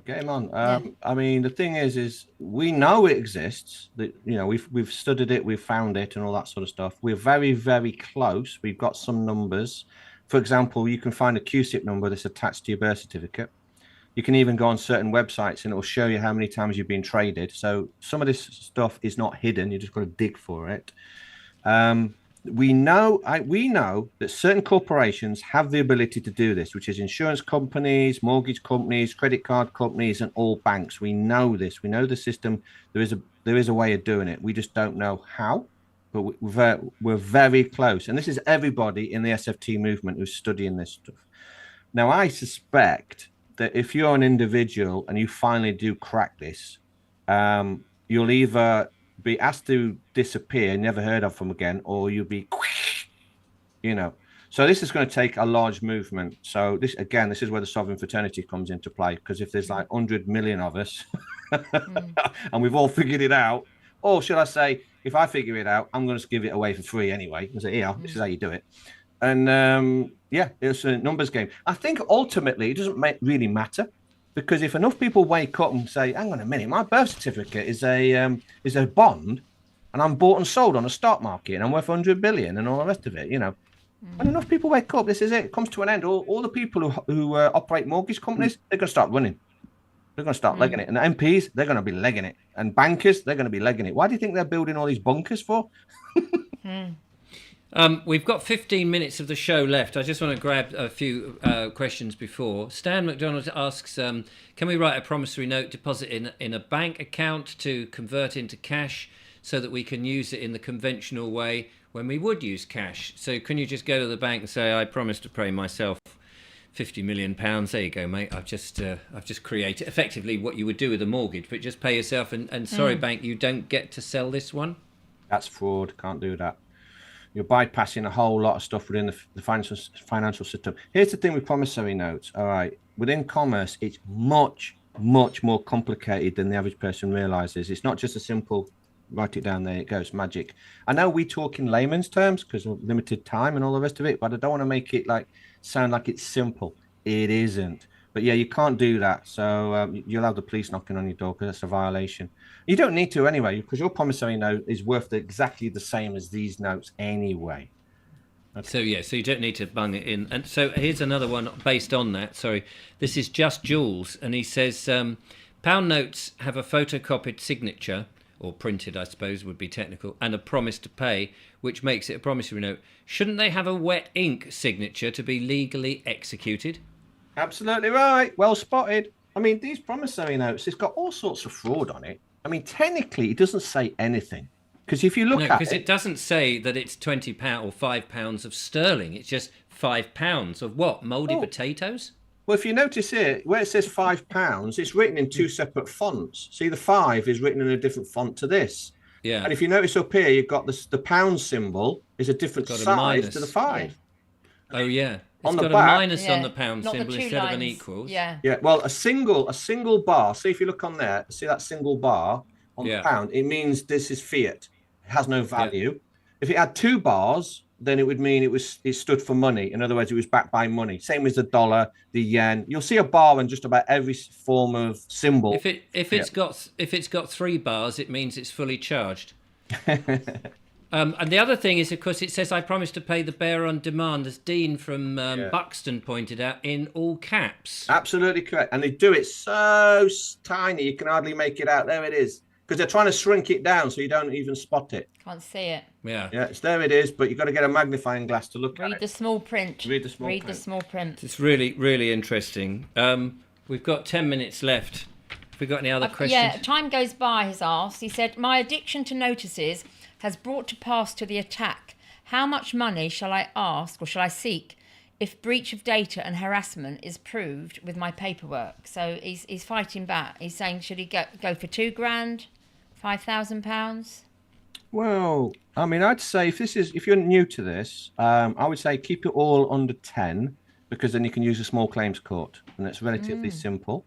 But what you can do is, don't get greedy, don't go crazy, otherwise the judge will look at you saying you're being stupid. Don't say I'm charging $100 billion because you violate my rights or my data.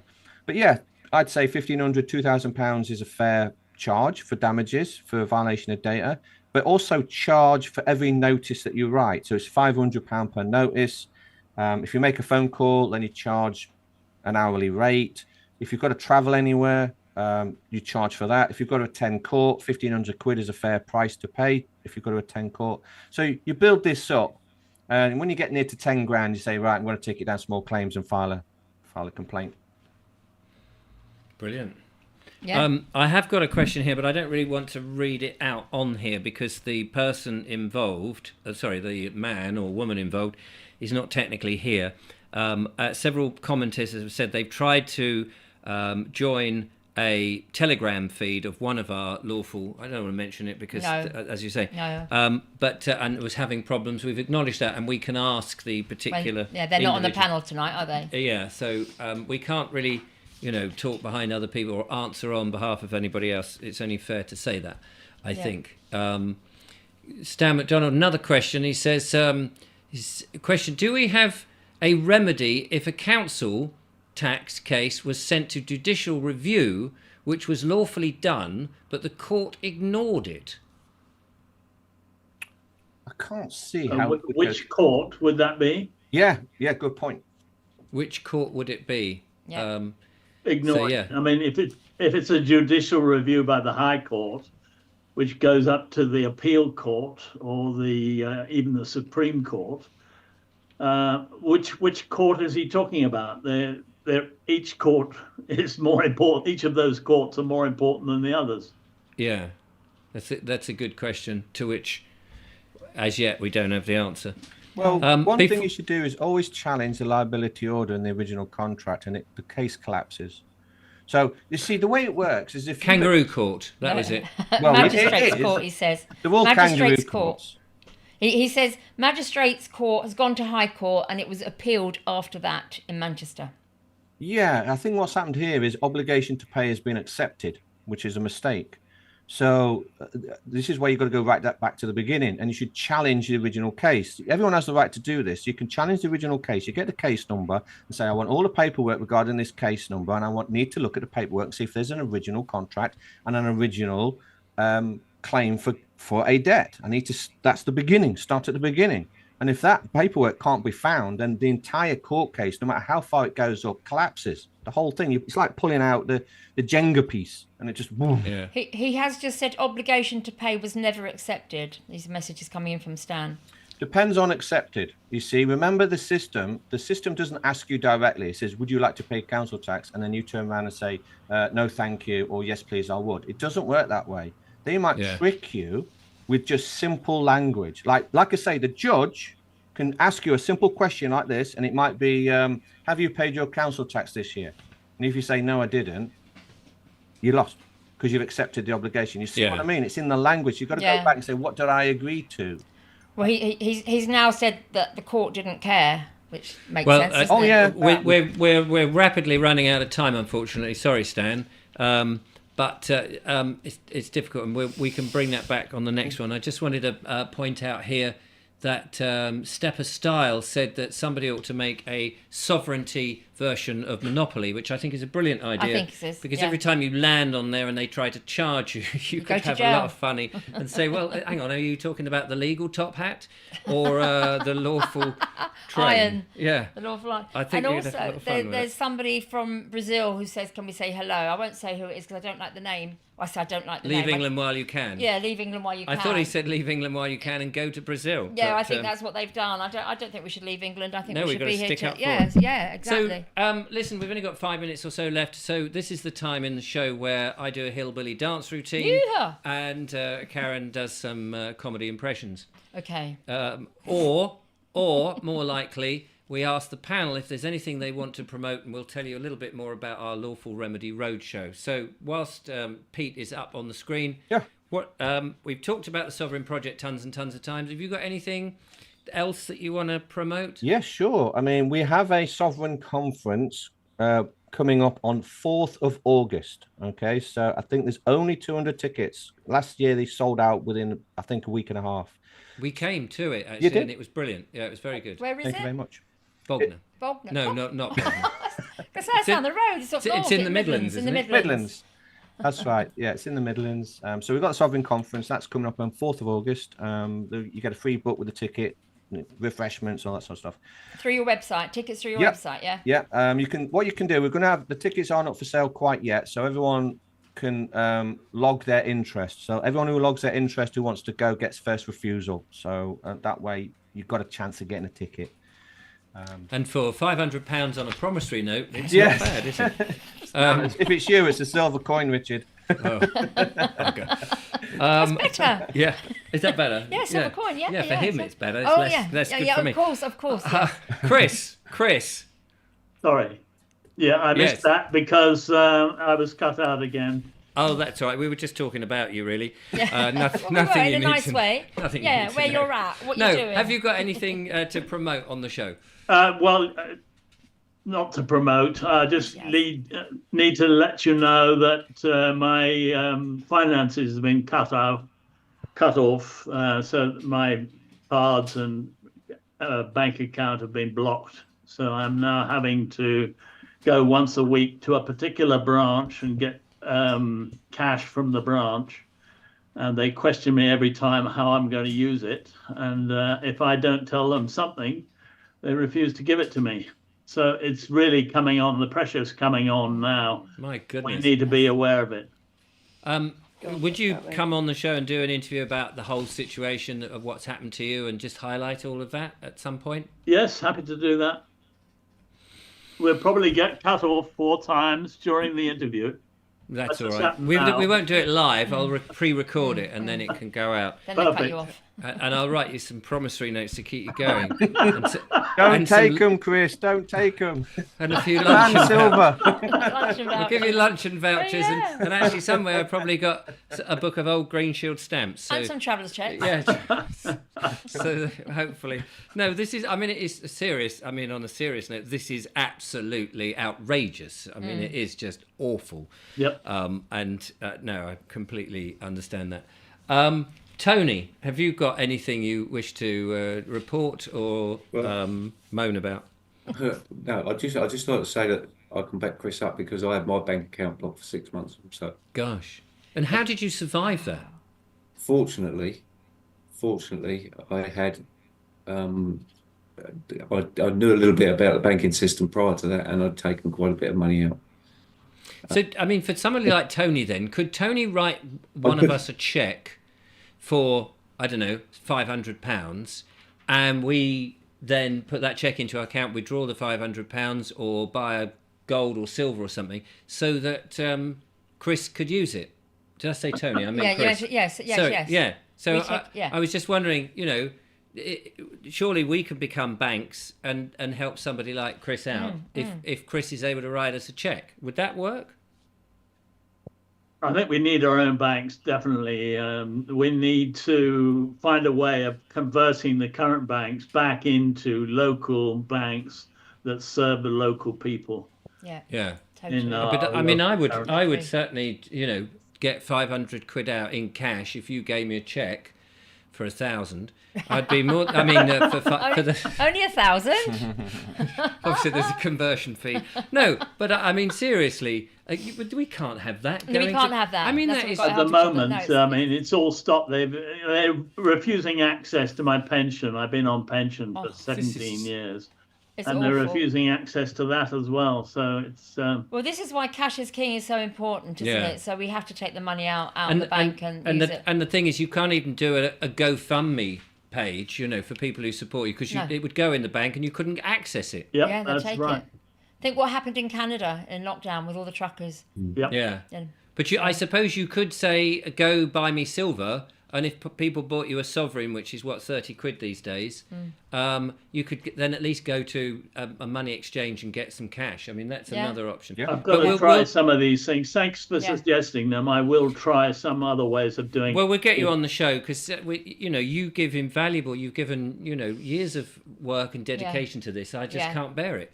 And I know the audience equally, Well, thank you. would support because we're We're all in it together. the information that these guys are giving Provide, us. absolutely. People are at this very moment writing off their council tax with their promissory notes. That's £2,000 It is. immediately. It is. And on that note, actually, Zen Johnson says next week, I don't know if it'll be next week, but can we feature people that have followed your experts' advice with taxes and were successful? We really need to see evidence of it working. Yeah. So far, no one has come forward. Yeah. Well, Jill, she's a happy person. I call Yes. them happy stories. So we do have people with happy stories. But if you are watching the show and something positive has happened to you, please reach out to us and tell us your story or come on the show. And we want happy stories because it's a numbers game. Absolutely. Can Tony, I- sorry, Tony. No, it's all right. Going back to say, is there something I want to promote? It's Yeah. the Freedom Network. It is the Freedom Network because we're all in this together. We're all acting honourably. We're all acting peacefully. We're not causing any harm or loss to anybody. And this is the way to go. So, and there's more networks joining together, coming together. And that's easy because just your email will filter through to me and then I just put you up and then you can all connect. That's how we all know each other. And also don't forget to promote what you're doing on the 9th of June, you and Chris. Well, yeah, we're doing the Lawful Remedy Roadshow at Hope, Sussex, on June the 9th. So I look forward to seeing you there, Chris.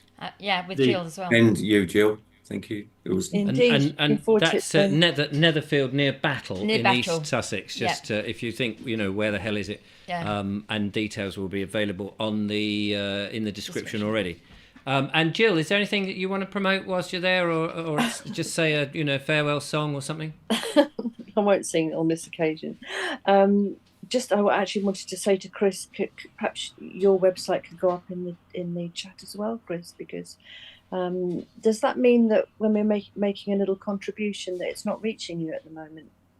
Well, it's reaching probity, so we okay, have so maybe- several accounts, and maybe there are ways of means of me accessing some of that money. So it'd be good to have your link in the chat as well, so that Thank people you. can support you, Chris. Thank you. Look forward to seeing you next Sunday. Just put So it it's in the probityco.com. Oh yeah, probityco.com. And it's got all the information for Chris's lawful tax resistance there. And just quickly, I have used it, and it worked. Brilliant. It there we works. go. Well done, Jill. Thank you for that. Thank you and very there's much. a happy story for all of us. There is a happy story. She's already on the way home. Or is only somebody saying hello to the 77th Brigade? Oh, yeah, hello then. I'd shut it. It's about time we had the 78th Brigade now. Are we the 7th? I don't know. I don't bored with the 77. They could, I know, every year there should be a different one. There Then we should get be. up to 100, and then that's it. They blow up. But did you know something? No, I don't know anything. You know, say you said Jill might sing a song. Yeah. I'm not asking Jill to, but she was a professional singer. Oh, was she? So Jill's a singer. Jill's Jill's a singer. Do, do, do, do. I don't know the rest of it, No. which is very lucky. Yeah. Anyway, ladies and gentlemen, big thank you to the lovely Julia, who's been feeding me wonderful questions. Here she is. Thank you so much, Julia. And you'll notice that her blooded nose and split lip has now repaired. Yeah. It's not as nice as it used to be, I have to say, but no, it's lovely. Richard. I know. There was no oil painting to start with. You were. You're Absolutely, the you are. most beautiful Absolutely girl in the stunning, world. yeah. If it wasn't straight before, it's definitely straight now. Oh, It is. you look gorgeous. They did your face. No, they didn't. Oh, I'm careful, I know, Richard. Time to dangerous. go You're going to home. get a slap. No, absolutely. But you're feeling much better now, aren't you? After it Yeah. was quite an ordeal. I'm Especially as just, it I'm was just angry now because it should have happened. quite No, right. absolutely. Because you weren't even the target, and Nope. that's the Nope, thing. I was No. defending my castle, which was breached. Brilliant. Yeah. Well done, you. Indeed. Defending it by trying to get between our Yeah. property and stuff. So. Being in the middle. A real Big warrior. thanks. Yeah, pardon? A real warrior. Yes, real warrior. A real A real warrior. warrior. A A real real warrior. warrior. A real warrior. Big thank you to Real the warrior. audience for Real turning warrior. up and asking all those very interesting questions. A huge thanks to the panel for coming. Are we doing one next We're week or having a having week a off. break? We're having a week off. Do we know when the next one is? I think it's the following Thursday. So we will be a week Thursday. A week Thursday. So not next week, the Thursday after. Yes. And I hope you can join us. And we will have another exciting panel of Diddy men for you. Cheers. It's a Yes. pleasure. Thank Wonderful you. to have you all. Thanks for your company. Look after yourself. We'll be back. Until next time, toodle pip. Toodle pip. And yeah. I've got to find the off button. Yeah. And now, And be safe. yeah. Bye. Bye. Thank you. Bye.